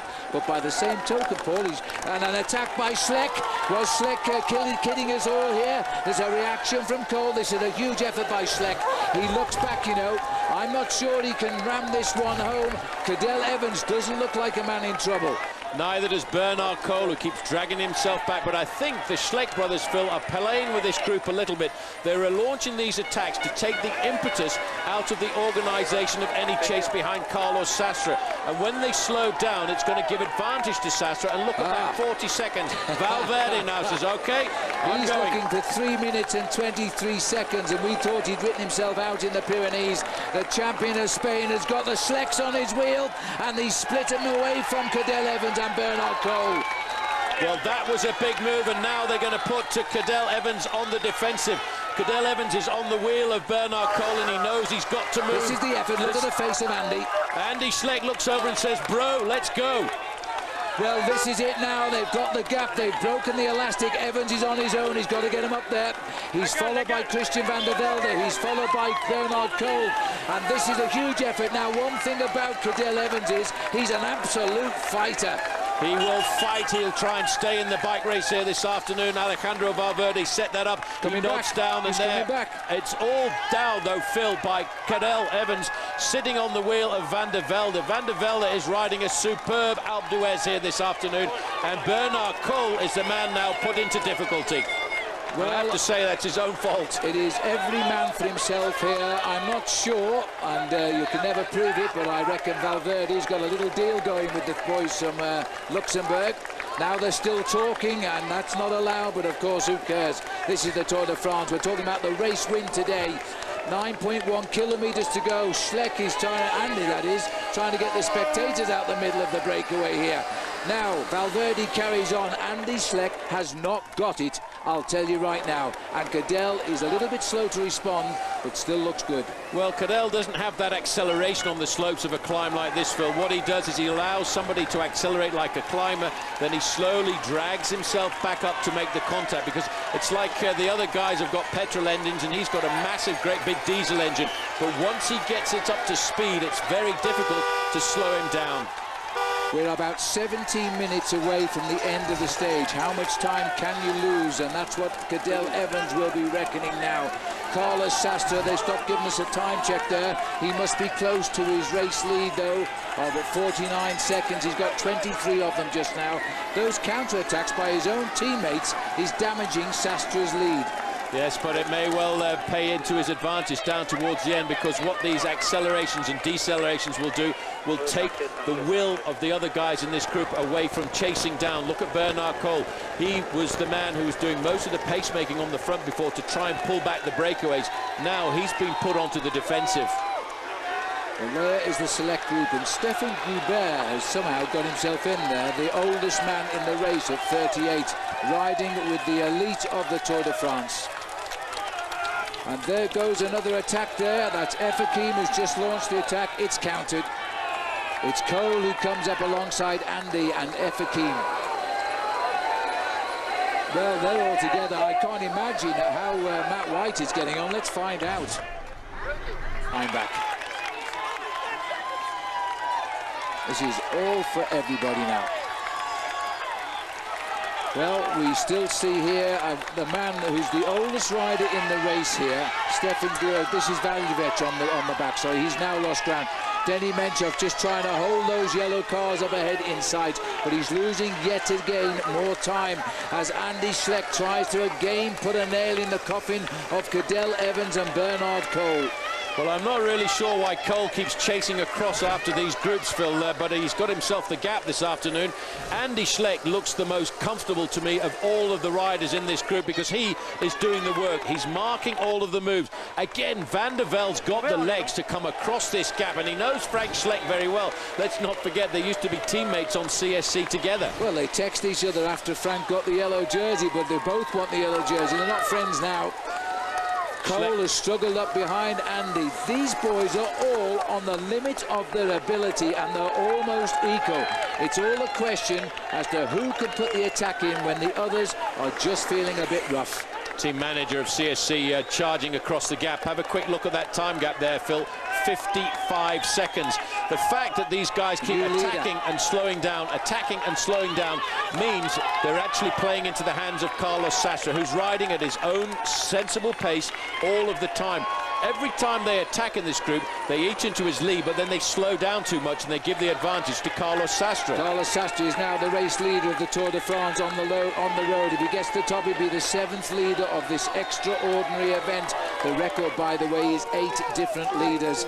And there he is now, being cheered all the way to the Maillot Jaune. But even if he pulls it on tonight, he won't have enough time to keep it if it stays at 57 seconds.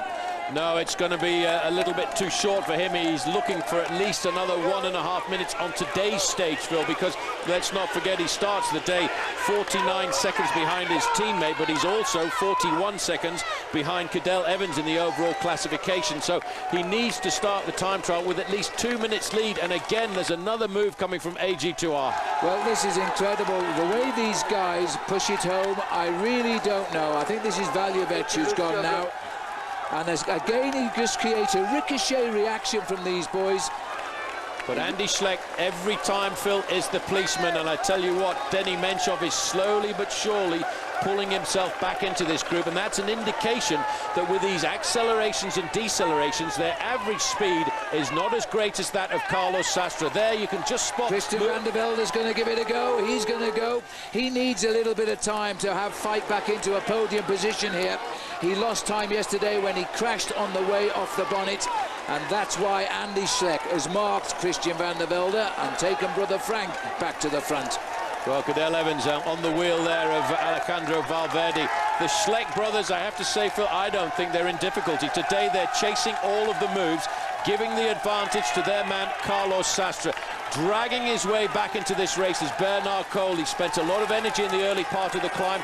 I think wasting energy chasing down these little accelerations, and now he's seriously been put on the defensive. Sammy Sanchez comes back, Stefan Goubert comes back, and I think very surely Denny Menchov will come back. Well, he'll do a darn good ride if he gets back here, the way they're hitting each other. Look at the face of Vande Velde. He's almost licking his lips on Alpe d'Huez as he drags Frank Schleck. I don't agree with you, Paul. I think Frank Schleck's on the limit of his ability today. And you're right, Denny Menchov is going to get in amongst it here. They'll have to make room for him. The Russian rider is still a threat. One gets the feeling this Tour de France, by the time we get to Paris, we'll still be talking seconds. I think you're absolutely right there, but Carlos Sastre is doing a phenomenal ride. You know, he's sat in the wings, he's waited and breathed this particular stage here this afternoon. He's known that this was important. Schleck is going again. Well, they're going to have to keep on answering it as best they can, because Frank Schleck has got no acceleration there. He really hasn't, and Cadel Evans is just marking them. He's not putting in any attacks. I tell you what, Phil, these little accelerations and decelerations by the Schleck brothers are taking the impetus away from the group. They're disorganizing it in a very clever manner, because everyone has to chase them down. You can't let Schleck go because he's the yellow jersey. You daren't let Andy Schleck go because he's got incredible legs on the slopes of this climb.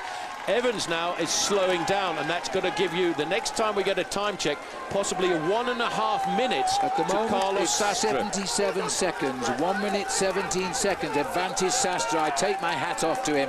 He had to attack at the bottom, and he didn't waste any time in doing it. He hit him hard, and he's got clear. He took Menchov, remember, went back, then went alone. Menchov rejoins these 10 boys. That tells me that there's no chase organised in this group. These guys are all over the road, and if they should have done the Schleck. Stop that business of attacking. Let the leader go. That is why they attacked, to break down the rhythm, to break the will of the riders in this group, and that's why nobody wants to chase. Cadel Evans really now should think about getting to the front and taking the stranglehold. It's Tadej Valjevec there on the front who's doing the pacemaking, but I'm not sure he's got the big engine to chase down Carlos Sastre. Well, Cole has got to remember too, he can't time trial either so well, and he needs time on Cadel Evans, and he's still in this group. He's also seeing a man leapfrog him in the overall classification. There's 11 riders here now at the chase. As we go to the front, the gap is shot up. 1 minute 27 now. If he gets 2 minutes, he could win the Tour de France, and that's what he's looking for. He won't win it today, of course. He's got to go to the time trial. 6.4 kilometers to the finish. 6.3. Sastre could be pulling off the ride of the Tour here. Well, I'm surprised that there's no organised chase behind, but I'm pretty certain that it's the fact that the two Schleck brothers, Phil, have been going left and right after all of these moves has discouraged the riders in this group. It's taken the will to chase away from them. Let's not forget, Team CSC assassinated all of these riders this afternoon. Menchov will be happy with the fact that the pace has come down a fraction, because he's pulled himself back into the fold. Well, Sanchez has got himself back in here, as well as Menchov. They've clawed the way back, an indication that the pace has slowed a little bit as we're heading towards 6 kilometers to go now. They're saying it's 1.5 minutes the lead of Carlos Sastre, and there will have to be a reaction here, probably in the last 2 or 3 kilometers. Evans has got to try and go, so too is Cole. Well, it's interesting to know that the man who's doing the pacemaking on the front is the oldest man in the bike race. It's Stefan Goubert from AG2R, and he's brought it down to 1 minute and 25 seconds. AG2R are riding a phenomenal race here this afternoon, but I wonder if the pace is not going to be high enough. We're inside now of 6 kilometers to go to the front, and the main heads of state, Phil, are not doing the chasing. It's one of the lesser teams in the Tour who are doing the chasing. It's AG2R. They're trying to pull their man, Tadej Valjavec, back, but he's only in 10th place in the overall classification. Well, that's the strange thing about the Tour de France now, because the leaders are so close here. This man is shortly going to see the summit. It'll still be a long way away, but at least he'll see it as he comes round the village of Huez. Round the corner we always call the Dutch corner, where so many Dutchmen have ridden to victory on the Tour de France. But Sastre today really has shown us he deserves to win the Tour de France. Well, he wants to, Phil. He's dreamed about it. He's one of the most consistent Tour de France performers over the last few years. In fact, he's one of the most consistent Grand Tour performers, but he's never got the big win that he's looked for. He's never got the big win that he's promised, and he's stretched it out once again to 1 minute and 35 seconds. You know, if they don't organise the chase, they're going to lose huge chunks of time, and if he goes to the summit with 2.5 minutes advantage, he could be leading Cadel Evans by 2 minutes. Well, these boys, those attacks have absolutely knocked the stuffing out of them just now. They need time to recover because there's no resting place on this climb. It is a vicious climb. The top riders will climb it in 36, 37 minutes. The rest will take an hour to an hour and a quarter today.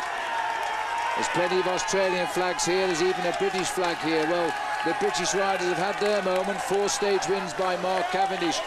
Mark would be the first to tell you he wouldn't win up here. This is now a battle for final honours. Well, Cadel Evans at the back are pretty much on the defensive. It's AG2R is on the front end. Stefan Goubert, 38 years of old, is setting the pace ahead of Bernard Cole. Rocking his head a bit, but I tell you what, Valverde looks pretty dangerous as well there. Moving up, Valverde's having a quick chat with the team management there, deciding what he needs to do. The 2 Schleck brothers are waiting in the fold to see what they can do. 1 minute 47, it's going up all of the time. He's going to hit the 2 minutes, he's got 5 kilometres to do it. Well, I think he will hit the 2 minutes, and the fact is, Phil, that none of the big heads of state are chasing him. Evans isn't chasing, Menchov isn't chasing, and they're not going to get any help at all from the 2 Schleck brothers, who are just sitting there waiting. 3 miles from the summit, and Sastre is heading for gold. This is the crowd here. 5 kilometres to go from the summit of Alpe d'Huez. Well, let's go back into the Garmin team car. Matt White must be beside himself. They're cheering him, chapping him on the back. They know this man. They've seen him for many years in the Tour de France because he's always been a steady performer. Well, now he's shown us to be a very exciting bike rider. 2 minutes is hit, and Sastre has only ever won 1 stage of the Tour de France, and it was in Bonasque in the Pyrenees. He's now having the moment of his life here on the Alpe itself, and this group behind, they've got to attack. They've all got to go for it shortly. They cannot. They've got nothing left, and every time they move, on their wheel is a Schleck brother, whether it be Andy or whether it be Frank. They cover every move. They're not going to get any assistance there from Denny Menchov because he's just happy to be in this group. Cadel Evans is just sitting at the back there on the shoulder of Frank Schleck. 2:04. There's still 4 kilometers to go. I have a funny feeling today Carlos Sastre could be laying down the foundations of victory in the Tour de France this year. He's banked everything on this 1 month of the year. History has shown us that the man that pulls the yellow jersey on at Alpe d'Huez wins in Paris. He's building that sort of time gap to maintain the tradition of the Tour de France. At 5 kilometers to go, this is the first attack. It looks to me as though it's Valjavec going now. Efrem Kinney's the one who's moving this time, I think, Phil. There, Cadel Evans had said, right, enough is enough. I'm going to chase you guys down. You can see also Andy Schleck coming across here. He'll come to the wheel of this young man and he'll just sit there and say, if you want to chase my mate, you go for it, because we're looking for the overall lead here this afternoon. Well, if they've got the energy now, they've got to counter this move, and they've got to up the ante a bit and go again. Because the flurry of action we've had has gone from the impetus of this breakaway, and that little acceleration you see took off a second or so. 1:58, and the return is there, but that's on these 2, not on the group Cadel. Well, you see Andy Schleck just sitting there. He's covering all of the moves. He's playing an incredible defensive role this afternoon. The yellow jersey group are playing the tactics here this afternoon. They're saying, Cadel Evans, you want to win the Tour de France, you assume the responsibility and you set the pacemaking on the front end of this group. It's the only answer right now. Vladimir Efrekim looks over his shoulder and he's realised he's got the gap. Andy Schleck has found the strength. This is the younger of the Schlecks, and he's going to be the future star of the family by the look of it.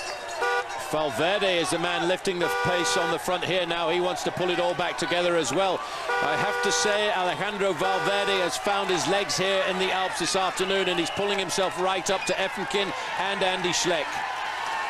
Well, this is as big a crowd, I think, as we've ever seen. I didn't see where they were all hiding last night when we came up, but they're all there now, enjoying the arrival of the Tour de France at the mecca of this cycling event.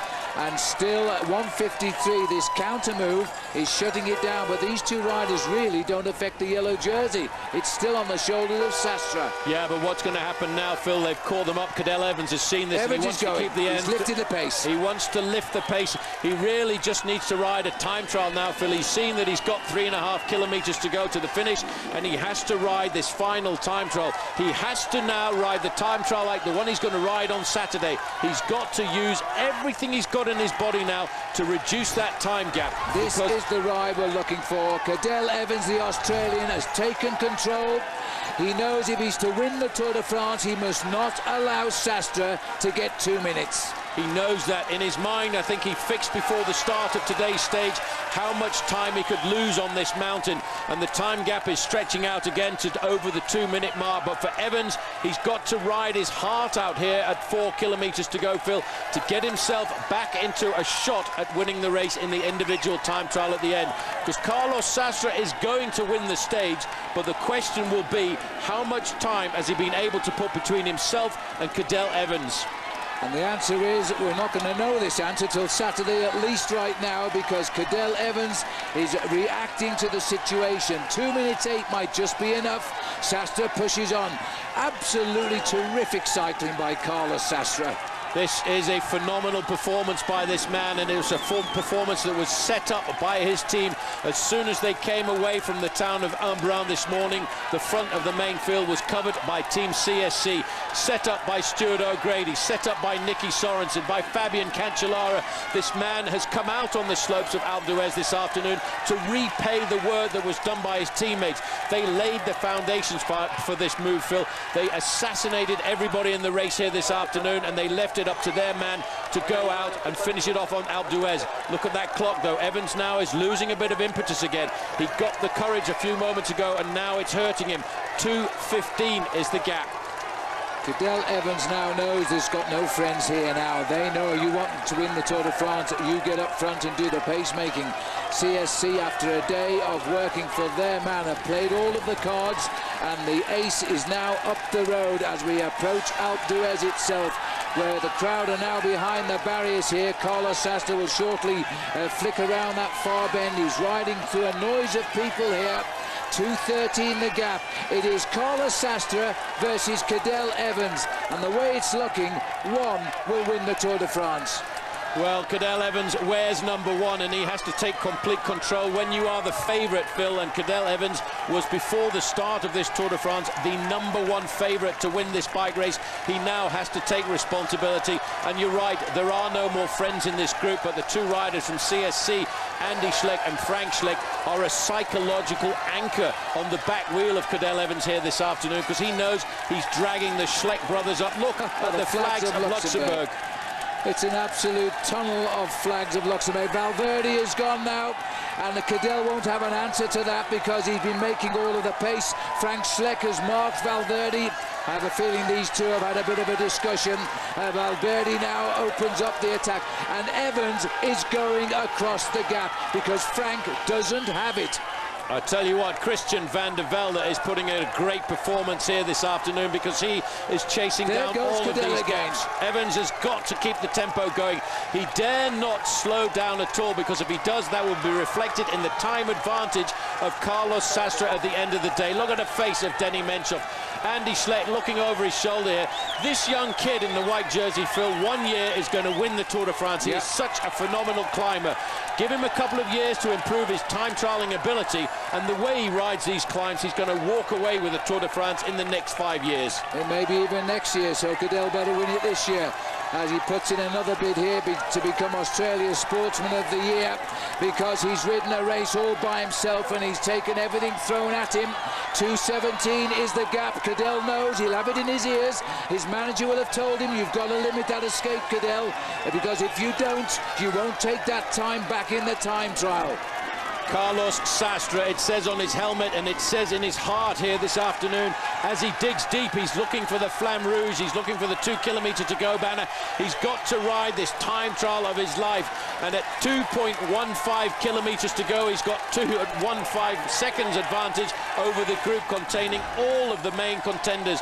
Evans is pulling himself, Phil, inside out at this time. He knows he's got to do it. 2 kilometres to go. Two things we've shown today as the riders here come up the barriers of the last 2 kilometres of the Tour de France today. Sastre is heading for the stage win and the yellow jersey. 2 minutes 19, the spread to the maillot jaune. Sastre's proved that he will win the stage, that he will take the overall lead. He has not yet proved he will win the Tour de France, but it'll be jolly close by the end of this day. It will be very close. I tell you what, Valverde looks so good. He looks like he's on the edge of his seat waiting to pounce, and I wonder if he's not pouncing today because he's thinking about national pride. He's thinking about Spain, and he's thinking about Carlos Sastre. Here at the back, Christian Vande Velde has done a great job on the slopes of Alpe d'Huez this afternoon. Carlos Sastre, though, Phil, is in this part of the route where it's absolutely crazy. You can hear the noise. They're absolutely shouting like crazy for this man because they know he's doing a great performance. 2:22 is an advantage, and it still continues to go up. Well, we're looking at number 11 here, the number Stephen Roche wore when he won the Tour de France for Ireland in 1987. Now Carlos Sastre is trying to win it for Spain. I would reckon that Christian Vande Velde might be on for second place today and take the best of the rest here. We're getting up into the plateau of Alpe d'Huez. It rises right to the finishing line.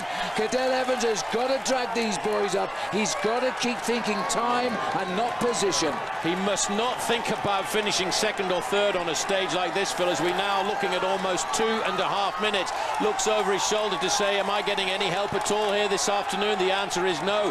When you are the champion, when you are the man who's the #1 favourite, you have to assume the responsibility yourself. The two Schleck brothers just sitting there. The man who I think made a few mistakes in the early slopes of this climb is 115 there, Bernard Cole. He made so many attacks that he lost all of his power that he could have used to the end of this climb, as Cadel Evans now is trying to find that last little bit to survive. Menchov comes forward now. He's got his big engine finally warmed up. It's looking a bit worrying for the Australian at 2:24. Take off 40-odd seconds, of course, because that was his advantage behind Cadel.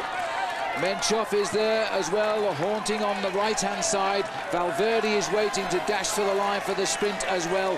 Cadel Evans is fighting to win the Tour de France. The others can't. He can. Well, he's just got to ride now as Carlos Sastre finally sees what he's been dreaming of, the Flamme Rouge. 1,000 metres to go, and he dare not, Phil, even think about celebrating the victory at the end of this stage. He's got to ride right to the line to try and get as much time as possible. Sammy Sanchez goes. He sat at the back. He had to rejoin with an acceleration like that because it refreshes anybody. That second place just left the pack there. Andy Schleck has shot out after him. Now if Cadel could just grab a wheel of Andy Schleck. Cadel's looking for a reaction. Menchov's launched an attack as well. And now Vande Velde's going. They're all leaving Cadel Evans. Well, Cadel Evans has got to just calm himself down here, Phil, and ride to the finish. It's all about time at this point. Sammy Sanchez now has got himself off the front, and he's looking to try and get himself a second place, but he could be actually doing damage to the lead of Carlos Sastre, his compatriot, but a man who rides on a different team.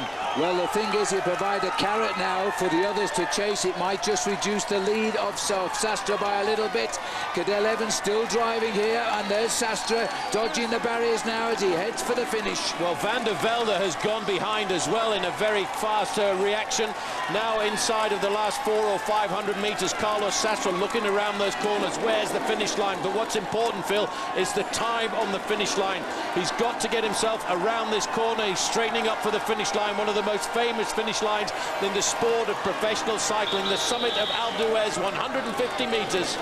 Carlos Sastre isn't the first Spanish winner here, but he might be the most significant, as he's now laid his plan. He's waited for a week for the climb of Alpe d'Huez to prove this was his Tour de France. Now it is time that will give us that answer. But for the moment, meet the man who wins an Alpe d'Huez and becomes the seventh leader of the Tour. The seventh leader of the Tour de France. Carlos Sastre gets the win. The clock has started. Well, that's the clock starting there. 6 seconds already have gone by. He started the day 49 seconds behind his own teammate. Phil, at the last time check, we had about 2.5 minutes. This is Sammy Sanchez now riding to try and get himself second place, but this could, and he's still got a kilometre to go to the finish. That's amazing. He out-climbed them by a kilometre and about 300 metres, and they all were level at the start of the climb. It's all about time now. Evans must reduce it. He is leaving himself just about enough time to take this race in the time trial. But you know, once you ride in yellow, you ride like 10 men. Andy Schleck deserves to ride away right now. He's chasing Carlos, he's chasing Sammy Sanchez. Well, he's ridden so defensively throughout the whole of the afternoon. Here he comes up to the wheel of Sammy Sanchez. He wants to just sit there. He won't help him at all. 57, it's a minute has gone by already, so there's a change in the overall standings. Carlos Sastre will be the new leader tonight, but Phil, the important thing is how much time will he have over Cadel Evans when we leave the Alps behind tomorrow? Well, Sastre, Sammy Sanchez has eased a little bit. Schleck has got on. At 500 metres, Schleck needs a few deep breaths if he's going to get something out of this. His brother won here last year. Schleck can finish second here this year, and CSC would take first and second after a day in which they have worked their hearts out. That would be a result. It would be a phenomenal result here. Look at Andy Schleck. He's just waiting. Look at that face of concentration as he swings around here. He knows that 2 years ago, it was brother Frank who got the victory here, and he's trying to make it a 1-2. And look at the time gap. It's going to be more than 2 minutes by the time Cadel Evans... They're all around the bottom corner, though, as Andy Schleck races for the line. Christian Van der Velde looking for the fourth place finish, but Sammy Sanchez goes this time, takes on Schleck. I can't see where the line is now, but I would suspect that Schleck lost that to Sanchez. And here comes Cadel Evans fighting for time. They pull back a little bit and the clock will stop on Evans. We're looking at the back of the line there. I would say at 2:15. 2 minutes and 15. Evans bows his head down there. He did everything he could, Phil, to reduce that gap deficit over the final kilometres. I tell you what, there's a lot of tired bodies in this bike race here this afternoon, but one will be celebrating in a yellow jersey, and that is Carlos Sastre. The question is, has he got enough time now to win the Tour de France? I'm still not sure. Well, it's going to be touch and go. It's going to the last day. We always said it would. Roman Kreuziger, the winner of the Tour of Switzerland, comes home. Another man like Andy Schleck, who one day will return and we think win the Tour de France. He's won the Tour of Switzerland this year. He is a rider of terrific talent as well. We could name probably 10 guys this year of under the age of 25 who have the ability to win the Tours of the future. Absolutely, he's battling here, and look at the time gaps, and we're going to have to wait a long time, Phil, to see the rest of Team CSC come in, because Stuart O'Grady is a long way from the finish line, but Stuart O'Grady is responsible in part for this victory with Nicky Sorensen, Fabian Cancellara, Kurt Adler-Arvidsson. They laid their souls out on the road today, Phil, for one thing, to get the victory and to get the yellow jersey. But did they get enough time? The question for me is still there.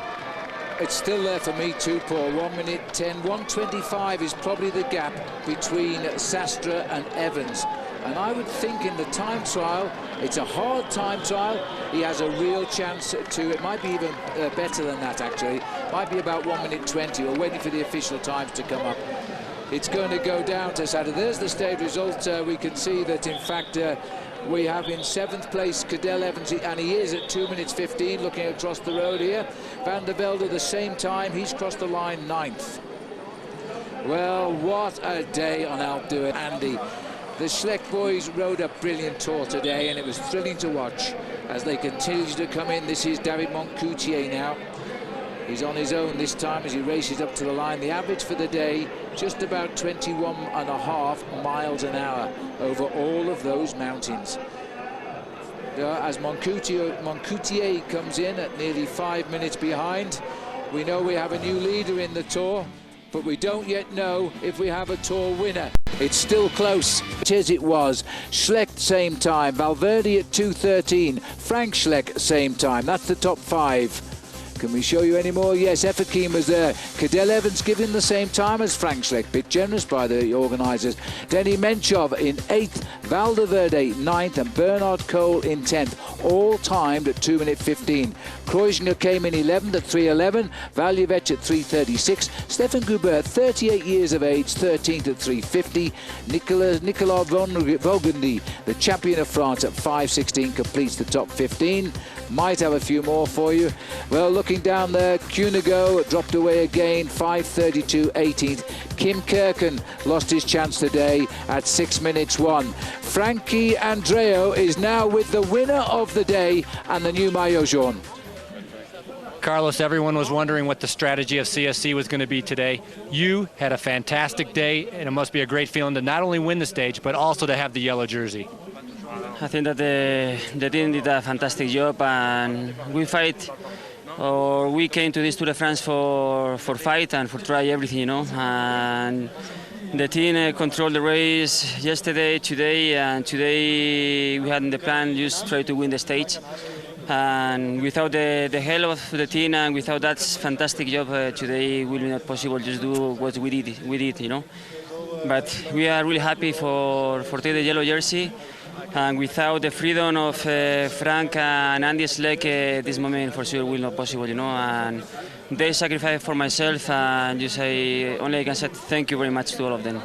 You not only have the yellow jersey, but you also have some time to get ready for the time trial that's coming up. How's your confidence going into the time trial in the next 2 days? No, I want to enjoy with the moment, with my teammates, with my team. We have still 2 days more before the time trial. We have to work hard, and we will see.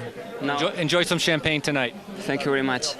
Well done indeed, Carlos Sastre. Well, he admits there he relied heavily on the terrific work done by Frank and Andy Schleck, which allowed him the springboard, which tonight has given him a yellow jersey. It really was a phenomenal performance there, Phil, I have to say, because that, as he said, it was a job of the team. And if they hadn't had Kim Kirken, if they hadn't had Andy Schleck and Frank Schleck behind him, I think it might have been a completely... In history, his 2nd stage winner of a Tour de France. But that one, Phil, I think was going to be a very sweet victory, because, you know, at the end of the day, it's a double header for him, because not only does he get the victory on Alpe d'Huez, which is a monumental climb, and everybody always talks about it, but he will also pull on the magnificent yellow jersey in a few moments' time. Yes, but there's the moment to take in. Bit of emotion there in the eyes of Carlos Sastre as he goes and shakes hands with Bernard Hinault, himself a winner up here. And Greg LeMond came up in yellow. Stage 17 then. This is it, ATV Honda, as we see Sastre leads Sanchez, Schleck, Valverde, Schleck. The men we've talked about since we left Brittany. Efakine has been a star of this race too. So too Cadel Evans. Christian Van der Velde has never been far away, has he? Today he finishes with the best riders.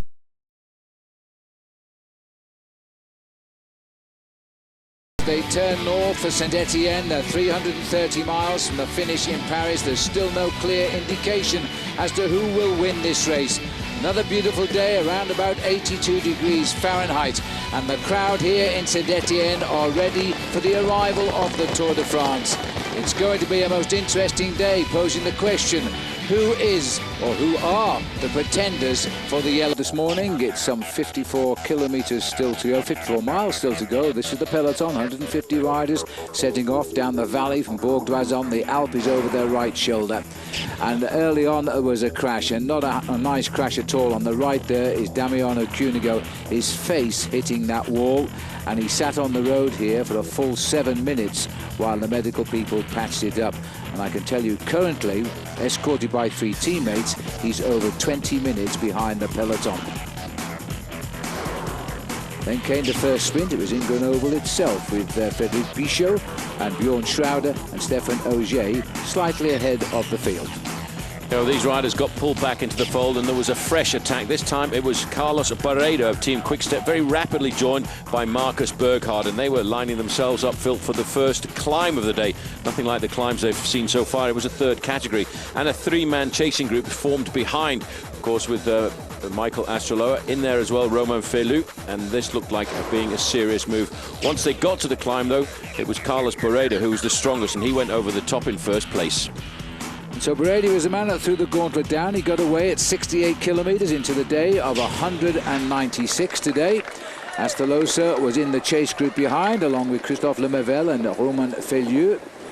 In the peloton, the yellow jersey of the race leader. His first day in yellow for Carlos Sastre, and a traditional sight, this, Paul, all of his team around him, doing now for him what they've done for Frank Schleck before.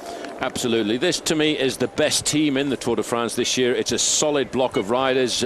If you talk about the 3 Musketeers, Phil, all for one and one for all, that's really what Team CSC is all about. Sitting in the back here, number 181, Sylvain Chavanel has ridden for Cofidis for 3 years, but the newspapers this morning announcing that next year he will move to the big Belgian squad, Team Quickstep.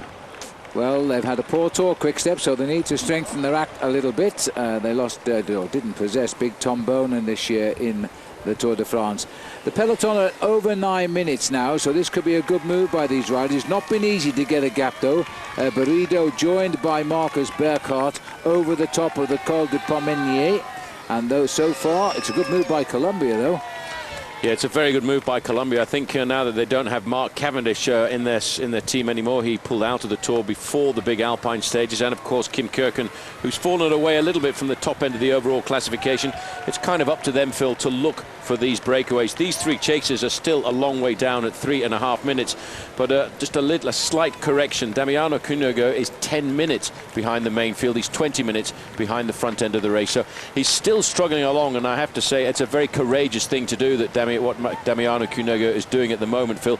He is severely injured, he's quite hurt, and he's trying to keep himself in the bike race, because more than any other bike race in the world, a professional cyclist does not want to abandon the Tour de France. And certainly Damiano doesn't quite clearly want to do that. 3 teammates have gone back to help him, but the elimination time is based on the winner's time, and the winner at the moment is the leader at the moment is 20 to 21 minutes ahead. Elimination today, on the rough calculation, we don't know until we know the final average speed for the day, will be around 33 to 35 minutes. He's already 20 behind, and he's still got a long way to go. He's got a long way to go, but I think he's got to continue with the decided route that he's adopted this afternoon and go for it. And you never know, that the leading group of riders could get pulled back in towards the end, and that gap could still hover around the 20 to 25 minute mark. But it's a tough call to stay inside the Tour de France, and I can actually speak from experience there, because I rode a stage of the Tour de France once, like Damiano Cunego is doing here, and I finished something like 25 minutes outside the elimination time. And in fact, the organisers decided, because of the courage that I'd shown on that occasion, they kept me in the Tour de France, and I'm hoping that that's what's going to happen to Damiano Cunego here this afternoon. Well, we'll find out, of course, by the end of the day. This is the Lotto team. They've been to the back of the field with number 1, Cadel Evans. Now they're bringing him safely back into the fold here. No panic. There's no big race going on here in the main field at the moment, and so he'll integrate pretty easily. It's a very good undulating road today. We're running back up now through the centre of France, and actually by the time we get up to the finishing line today, Saint-Étienne, not too far away to our left is the town of Clermont-Ferrand. Down route in France this year, with an incursion into the Pyrenees at the bottom of our journey, an incursion into the Alps halfway up the journey, and now definitely all of these riders know they're on their way back up to Paris. But for some riders, Phil, including the man there in the yellow jersey, Carlos Sastre, Frank Schleck, Christian van der Velde over to the left-hand side, and of course Cadel Evans, they've got to be thinking now, they've got to be dreaming about what ride they're going to do in the individual time trial. And everybody, including all of the journalists, are trying to work out the permutations, the statistics, the history of the performances of all of these riders against each other in an individual time trial of 50 kilometres. And Christophe Lemaivel has had a very active Tour de France. He's either off the front or off the back, whichever way you look at it, but he's still a very good bike rider. And Feliu, of course, has had his one big day in the first week when he wore the leader's jersey after that stage into Nantes. And this is Marcus Burkhardt here with Carlos Berrido. Nice, interesting descent down there. Well, there's still a lot of rides could do with winning a stage of the Tour de France, and so we can't spoil their dream today. Which one will it be, I wonder? Burkhardt chased long and hard to catch up with Carlos Berrido, and in so doing he had to shed himself of Romain Feliu, who's gone back into the chase group, but he has reached the leader, Carlos Berrido. And at the moment they're holding their own here, but there's still a reasonably long way to we've known him since he was a professional bike rider, and he knows what's got to be done to assess the final podium in Paris. And boy, if he gets his way, then we're going to see Christian van der Velde challenging for that third place finish. Be a tall ask of him, but I still think Christian isn't finished with this tour yet. He is a very good time trial rider. Well, as we continue our journey, there are the hills awaiting for the riders now. This is Mont Sévérou, the chateau of. Very, very nice indeed. 13th century going back. Originally it was a castle with 4 walls and 4 towers surrounding it, but a couple of the towers fell down. It's been the home to 7 families that ruled this area between the 14th and 18th century. And on the walls there are 7 different coat of arms, although it was originally bequeathed, it was later bequeathed to the town by one of the daughters of the original owners and the original families. Now, as you can see, just looking down there, they hold a lot of function in that area, and it really is quite a magnificent, beautiful place to stop off. It's been a lovely day for an outdoor function today because the sun is out, the wind is very slight, hot and sultry in central France here, over to, as we go north, to the right of Clermont-Ferrand, which was the area we had all those beautiful volcanoes, which they called puys, back in the opening week of the tours. We plunged south towards the Pyrenees. Sitting at the back of the field here, number 73 there is Matteo Bono as we go to the front, but he's waiting for news of his team captain Damiano Cunego, who continues to drag his heels, but the computer still says he's 22 minutes and 5 seconds, and they never saw him again. Therefore he was handicapped to chase as a teammate and take towards the leader there, Sastre, the likes of Menchov and Cadel Evans. So the result is we still have an open Tour de France to claim that final yellow jersey. Average speed after 3 hours today, 29 miles an hour. That's a very fast average today. Doesn't look like it down there, but the boys up front are actually going quite quickly. Peloton sitting at 10:14. It'll be interesting to see if there is any attack. I know that Frank Schleck this morning, Paul, hopes there isn't any attacks. He says he's pretty tired. Well, I think there will be a sorting out, Phil, because it's a pretty tough climb, that second category climb, but the way the Team CSC are riding on the front end of the main field, they obviously realise that the race is going to split, and they have to protect the position of their leaders, Frank Schleck and, of course, Carlos Sastre. Cadel Evans will pay a serious amount of attention, I think, to Carlos Sastre. He's not too concerned, really, about Frank Schleck, because Schleck is only just in front of him by a few seconds, not really very much, 10 in total, but it's the distance between himself and Carlos Sastre. He cannot now allow the Spanish rider to get any more time, because then it will put his chances of winning the Tour de France into the limit. I reckon you're right. Well, a little bit of a drag here rather than a climb for the peloton. They're still a way away from the second category climb, but the front runners are virtually on the lower slopes of it now. And so they're going to start to lift the tempo here, knowing that once over the top, they've got a real chance of winning this. There they are, Burkhardt, riding for Team Columbia, remember, looking for a victory for them to match up with the 4 taken by Mark Cavendish. No longer just swung around the corner. That's an indication that I think that they are now about to start the climb. This town here is in Fête, as the riders now will start what is a long second category climb. They're saying the official length is 13.7 kilometers. And Burkhardt has undone his racing jersey there. It is quite a hot and humid day today. He's about to get hotter, I think. Now, Berrido is a good climber. You can see by the size of Marcus, he's not the best of climbers, but this isn't a mountain like the Alps. He's got a chance he'll get over this with the Spanish rider there. And if they get over this with anything like the advantage they've got at the present, they'll start to dream of one of them winning the stage for sure. They're going on to the climb with a lead of 4 minutes and 5 seconds over Mikel Astolosa, Christophe Lemervel and Romain Feliu, and something like 10 minutes over the main field, and 10:06 we're saying, and 22:17 is the last time check we've got on the poor old Damiano Cunego. A good buffer over everybody. They've been steadily pulling away from the three chasers. That's a good sign. Here they are as we cross the beautiful Rhone River here. Extremely long river, but for these riders not much time to consider what's going on, because they're looking at 4 minutes to try and pull back the two leaders, and they haven't done anything to improve on that over the last 30 kilometers. However, they have conserved their 6-minute advantage over the front end of the main field. That distance will change, I think, Phil, over the next few kilometers. That climb is a fairly long climb at 13.5 kilometers of ascension, although it's only around about a 6% climb. Not one of the massive climbs we've been up so far. But I tell you what, the summit being at 33.5 kilometers to go puts it ideally situated for an attack from the main field to try and win the stage. Well, in elevation, there's a little thank you for French television there. With elevation, they're going to climb the best part of, let me just have a look, 2,200 feet is the elevation. So that's quite a nice steady climb in just over 13 kilometers. So it is definitely a hill that could hurt one or two of the riders. Quarter minutes on these two. Yeah, very much so. I think just looking at these two leaders, they're both big workhorses as well for their respective teams. Carlos Barredo for Quick-Step and Marcus Burkhardt. Burkhardt has done a lot of work for Team Columbia throughout the whole of the start of this Tour de France, leading out the sprints for Mark Cavendish, working at the front of the main field for Kim Kirken. Now he's given his own lease of life on a stage like today. But I wonder if he's got what it takes left to get past Carlos Barredo, who's going to be a little more motivated to get the victory, Phil, because Quick-Step have not so far really got a lot to take away from the Tour. Their man, Stein de Volder, who was looking to finish in the top 10, well, he pulled out in the Alpine passes. So for Team Quick-Step, Carlos Barredo really has to save the Tour. Yes, this would be a huge result for Patrick Lefevere, the boss of Quick-Step.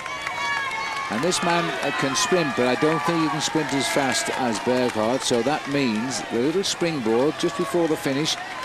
There is a hill, a third category hill. The roads into Saint-Etienne often a bit tortuous as we drop off to all these lovely hills and forested areas around, straight into the city. It's a finish I'm not sure we've ever used before here in Saint-Etienne. It's certainly not the regular approach. Just a quick glimpse there at the wattage of Marcus Burkhardt. It was up to just inside of 400. Now that's not surprising because he's on the slopes of a rather difficult climb, and his heart rate was up in the middle range at around about 150. So he's working quite hard currently. These are the three chasers, and Christophe Lemervel seems to be working fairly hard there as well. He's done a lot. He's doing the majority of the pacemaking in this group, but it's actually, Phil, not really having an effect on the gap to the two leaders because it's still locked in at 3 and 3. They've fallen back, and the Australian flags are getting more and more by the day here in France. I would think the flights Phil, out of Sydney and Perth and the rest of Australia are pretty much full at the moment, with the fingers crossed, I suppose, because Cadel Evans hasn't yet won this bike race. He's sitting on the verge of doing so, but he's got a big battle to pull himself back 1 minute and 34 seconds in the final 50-kilometer individual time trial. And I have to say, I wouldn't like to be in his shoes, and I wouldn't like to be trying to get his sleep at night to recover, because it's still a very precarious situation to be so far behind the leader. It'll be nervousness all the way to the end of the day on Saturday for sure. What a marvellous crowd this is here on the Mont Vieux. And it really has. They've managed to get in on this one from somewhere. No cars there, so they've had to walk to it. And they're witnessing the two leaders who've led today since they came together, and since the 68th kilometre for Carlos Barredo, since the 80th kilometre for the pair of them. And they are now coming up to just 33 from the finish. Yeah, once they go over the summit, so they've got a fairly good descent, Phil, down into the valley, and then it's that little climb up to the outskirts of Saint-Etienne. And still no real sign as to which of these riders is the strongest. Barredo decides he's going to get himself maximum points and a few extra euros into his back pocket as he goes over the summit of the climb. Yes, no race for the king of the mountain points. They're not interested in for either of them. And I think Barredo's done a lot of work on that climb, so Burkhardt wasn't going to do anything about that. No, not at all. And the funny situation when you're in a breakaway like this with the guy that you're with, Burkhardt and Barredo here, they have to work together almost as friends, and I think we'd like to have the cameras away from that. I think that's what Marcus Burkhardt was trying to say, because he would need to have a little arrêt pour les raisons. Now, a little bit of disappointment from our viewpoint, because it looks as though nobody is going to try to attack the yellow jersey, largely due to the strength of CSC. They've kept a high tempo. There's no opportunity here to get away from this field. There may be some opportunity on the last third category climb of the day, but this is why the CSC boys are all smiles. They've nailed this lot back in the pack today, condemned to a ride to the finish in the bunch, and that'll please Frank Schleck, who was rather hoping that nobody would attack. There he is in the red top with the blue bottoms. Yep. I wonder if he was really in good form yesterday when his teammate Carlos Sastre got away at the foot of the Alpe d'Huez. The team strategy was supposed to be that Carlos Sastre would attack first, and then if he was caught by the main fielder chasing him down, or the main pack of the contenders, it was then up to the turn of Frank Schleck to go over the top. He may well have been quite happy with his teammate Carlos Sastre going on to victory. Yeah, he said that was the team, and then as a team they raced as a team, so he was compromised once Carlos Sastre's attack had succeeded.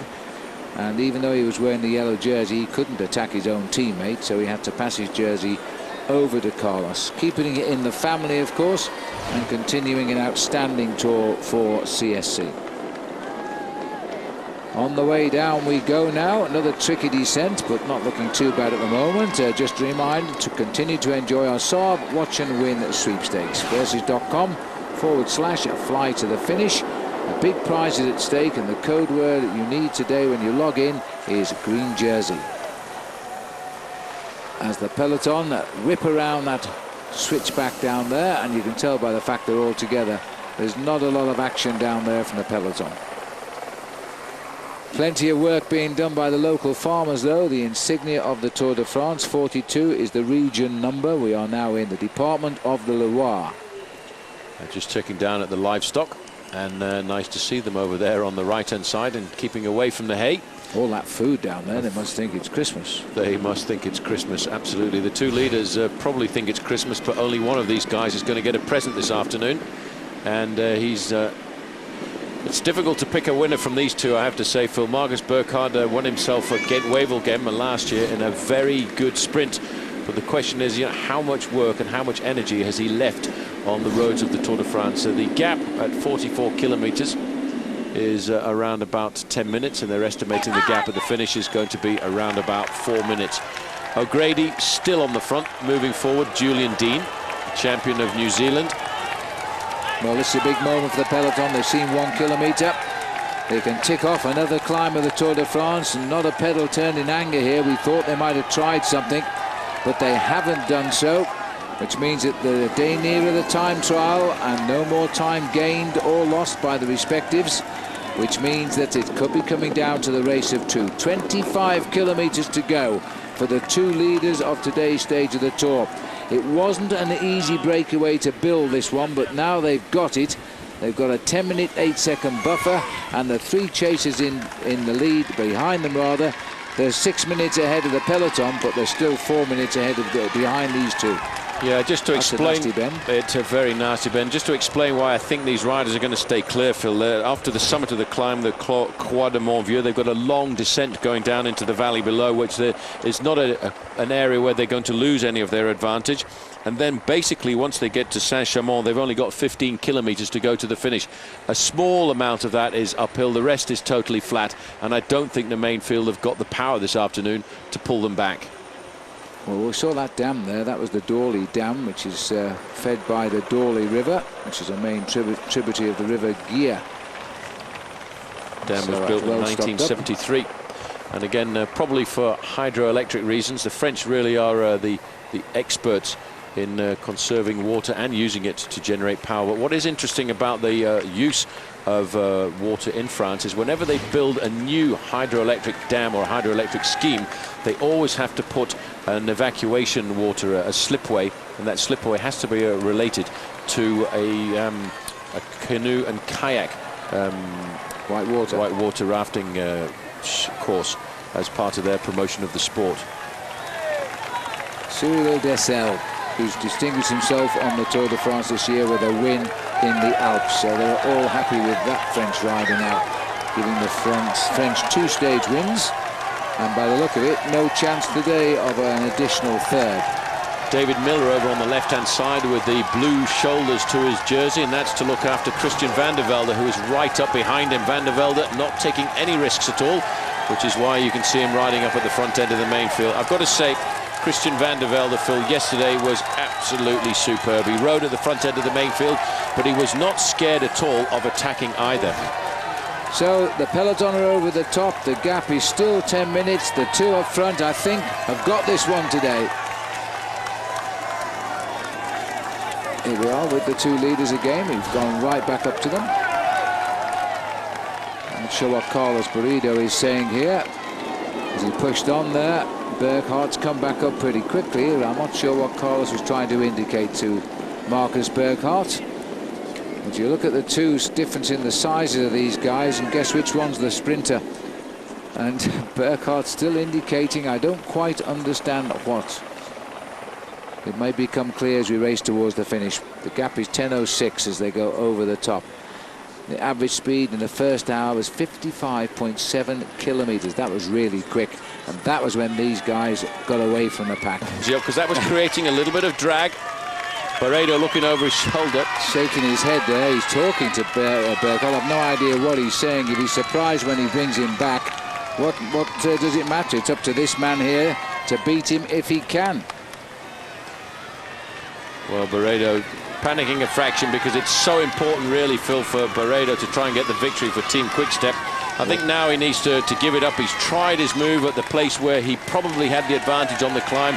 He didn't break the elastic. The thing to do now is to work, get to the finish line, have a drag strip race left and right of the road, and the fastest man wins.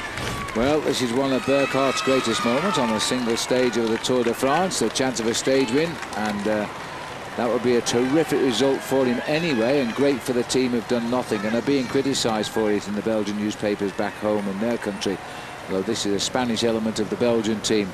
Meanwhile, we haven't forgotten about... Oh, and he's gone again. The minute we cut away, but this time it is Burghardt who has gone. And Barredo is going to have to be put on the defensive here. And now that is how you launch an attack. He's making Barredo work so hard here. Well, he's probably got a little bit fed up by the fact that the Spanish rider had hit him hard 3 times in succession, and now his legs are really pinging. He's looked over his shoulder, he's got a little bit of a gap, but Barredo is clawing his way back to the wheel. I think Barredo has got this one covered, Phil. He's got this one covered, I think, yes, for around that roundabout, but if Barredo thinks he's got it covered, then he might lose the gap. But I think this time he'll nail him back. Now there's no friends left up here now. They're not going to trust each other. So you can watch behind. The time will start to drop down. This is how it happened. Good move there and a perfect way to attack. Barredo was calling it through to do the work at the front, and Burghardt decided to try one. Well, I think we now know that there is no more entente cordiale, Phil, between these two riders. But they've still got 7 and a bit kilometers to go. They need to work together. They've got to cover these last 7 kilometers or so, because otherwise, if they keep messing about like this, and I've seen it happen in the past, the group from behind can pull back the 3 or 4 minutes gap that they've got very quickly indeed. So, excuse me, boys, get down to the job, get to the final kilometer, and then you can battle it out any which side here and say, right, just keep working, just keep going, because otherwise, guys, you're going to blow everything. Marcus Burghardt trying to earwig what might be said there. Goodness knows what Barredo is saying. Let's have a look at their faces. They're just trying to reach an agreement to help and work to the finish and then sprint it out, would be my guess. And that's possibly what the manager has told Barredo. And now Burghardt's called for his team car to decide on their tactic. Well, if they mess around like this to try and decide what they need to do, Phil, they're going to lose huge chunks of time on the riders behind, and we may well see the three other guys coming back. Here's Team Discover, and this is Mikel Astralos has gone clear, and again, Romain Filiu. This is almost a reenactment of what was going on 5 minutes ahead up on the road with the two leaders. Nobody wants to go down to the line for a sprint finish. Astralos doesn't sprint very well, and Filiu sprints extremely well. He would clean up from these three, and he knows that. He would finish third on today's stage of the Tour de France, which for him would be equal to his result in Nantes, but there'll be no yellow jersey this time around at the finishing line for him. Since then, he's lost over 3¼ hours since he was the race leader of the Tour. 3 kilometres to go. Seconds to pull it on tonight. Meanwhile, back in the race for the sprint here. These two are just giving no quarter now. Getting a bit nasty now when you start zigzagging like that. If you get it wrong, you can cause the other rider in the group with you to come off, and I wouldn't like to see that after they've been great friends. They've worked together to build up this lead. They've got over the chasers, Phil, and over the other riders in the main field. So now they need to just have a safe, straight drag strip sprint to the line. Well, this group now, though, is actually going to move away from the front end of the main field and just getting on the back there. There was a quick glimpse of Leif Hoster. Now he's thinking about just marking the Andy Schleck. He's 1 kilometre. He's the Cadel policeman been sent up there to watch what's going on in the stalls. 1 kilometre to go, and they haven't rid each other, so it's going to be a sprint, or somebody has got to hit the surprise button, just shaking the lactic out of the big legs of Marcus Burkhardt. This is the left-hand turn where they took all the traffic furniture out, just on the right there. They're riding through it now. And they won't see the finishing line until the very last moment. There's a left turn, and a left turn, or they're really basically sweepers. After a long breakaway like this, you've got to back off the sprint, and I think Burkhardt has got to wait a fraction. He's got to lead the sprint out. He's got the power, I think, but once he gets the jump, I don't think Barredo will be able to come out of his wheel, and that's what Barredo is banking on. Barredo will try and be the rider to jump first and get the surprise, but probably not until 200 or 300 metres to go. Well, the American team Columbia taking on the Belgian team at Quick Step as they now go towards the line here. Anybody can make the move. It is, in fact, Marcus Burkhardt, a German, against the Spanish rider Barredo. They are so tense here. They're going to make this a very late dash for the line. 500 metres. It has to be late, especially when you've been at the front of the bike race for a long time. 450 metres. They're looking round the corner. They haven't yet, Phil, quite seen the finishing barrier over the line now. Burkhardt decides to wind it up. He's challenging the Spaniard to come over the top. Come on, mate, you start the sprint first and I'll respond. Barredo has to wait until the very last minute. 400 metres to go. Well, this is the slowest sprint we've had since the Tour de France began. They both want this stage for different reasons. Barredo slightly the advantage of surprise here. He just keeps looking at his man. We could be on the velodrome in a World Championship track sprint now, as these two riders are so twitchy, but they know they'll get one shot, and only one shot. Barredo is trying to nudge him to make the attack. Now they've gone for the line, mano a mano, side by side, but I think Marcus Burkhardt is going to be a little bit too quick here. The man who's helped Cavendish to all of his wins now gets one for himself. I'm not surprised Barredo is so upset, but really against Burkhardt, Paul, he had no hope. Well, he tried every trick in the book there, and he could do nothing to outwit the German. Burkhardt getting another great win for Team Columbia. Well, that was a great sprint and another win for Team Columbia here. That's the 5th stage win of this year's Tour de France, and Carlos Barredo has to do with the 2nd place. What a great sprint it was. Let's not forget, the Tour de France is all still to finish. With Etienne just in time to see the finishing sprint here. This is the race for 3rd place. Remember, it's been a long time since the other two finished. And Christophe Lemervel is leading out Romain Ferrier. Astelosa is tired, but he's now been put into 3rd place. This is a good sprint by Christophe Lemervel for Crédit Agricole. But I told you that Romain Ferrier can sprint, and this is it. As he races towards the line, he's hit the front at the right time. That's how you finish a sprint. 3rd place for the young Frenchman, and 5th place for Lemervel. 6th will be for Astelosa. That's the order over the line. This is another look at the winning sprint here, and that was a clear win in the end. And I must say, Carlos Barredo is terribly annoyed, but there's no chance really. He never would take on this man in a sprint. 5 stage wins for the American team Columbia in this year's Tour de France. Rider of the Tour de France, Andy Schleck, leads the 2nd best placed young rider, Roman Kreuziger, who won the Tour of Switzerland just before the Tour de France began. 2 strong young stars of the future heading home towards the finish today. Well, Cyril Dessel has already got himself a stage victory in the Tour. He'll try and lead home if he can, but Samy Dumoulin, in theory, in the red shorts of Team Cofidis, is the fastest finisher, but it's going to be Andy Schleck leading them to the line. So Andy Schleck comes, but watch out, Roman Kreuziger, Dumoulin forcing it through, a little bit of a kick. The man that won at Nantes in the first week of the Tour de France is sweeping up for the French today, and he gets home in 6th place. And there's the main field, and after all of that chase over the last few kilometres, it didn't really give very many people a great advantage. And across the road, it's the sprinters, Zabel, Hushoft and Oscar Freire. Freire got the sprint from Zabel and Hushoft on the line. So more points in the bag against his main rivals in the green jersey competition. That is going to be Oscar's in Paris for sure. All he has to do now is get through one more stage, and he's got an almost unassailable lead in that green jersey points competition, and no change at all in the top 10 in the overall classification, because they were all pretty much locked in that main field. There's the sprint that won the day. Barredo, well, he's a good climber, but he can't match this man in a sprint finish. This is the rider that was so helpful to Mark Cavendish, winning 4 stages. Now he's proved he can win them this. The 4 teammates of Damiano Cunego bring him home, and Paul, that is superb. Well, Phil, this is really what the spirit of the Tour de France is all about. That's why this race is bigger and more important than any other race on the calendar, because nobody wants to abandon. That man you can see there crashed at 28 kilometres. His teammates rallied him home. I just hope he can get himself now on his way up to Paris. And you know what? He's just over 20 minutes behind. He has ridden the whole stage with his 4 teammates at the same speed as the peloton today.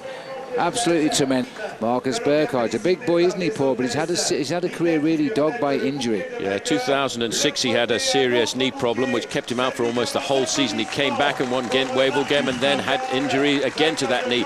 Even in the early part of this season there was suspect knee injury, but finally he's come back and good at the Tour de France and got himself a brilliant stage victory here this afternoon, making that win number 5 for Team Columbia, a brand new sponsor in the sport. They've got to be pretty happy with that. Under ATV stage results, Berghardt getting it after 4.5 hours. Barredo same time, 3 minutes 33 seconds later. Feyenoord beat Lemervel, and Astalosa just tailed off a little bit in that sprint.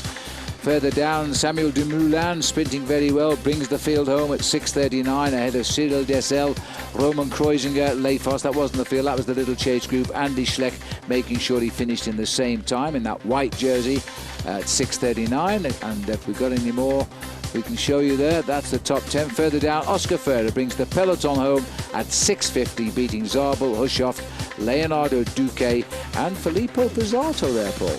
Not too far away, Filippo Pozzato. A little bit further back, the South African sprinter Robbie Hunter ahead of Stefan de Jong.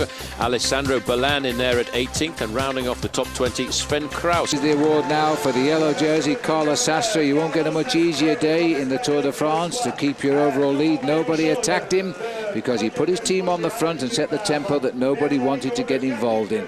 Well, he now knows, Phil, he's got one more day before he has to defend that 1 minute and 34-second advantage over Cadel Evans. I know that Team CSC have invested an awful lot of money into individual time trialing over the past, and I wonder if his time trial on Saturday is going to shock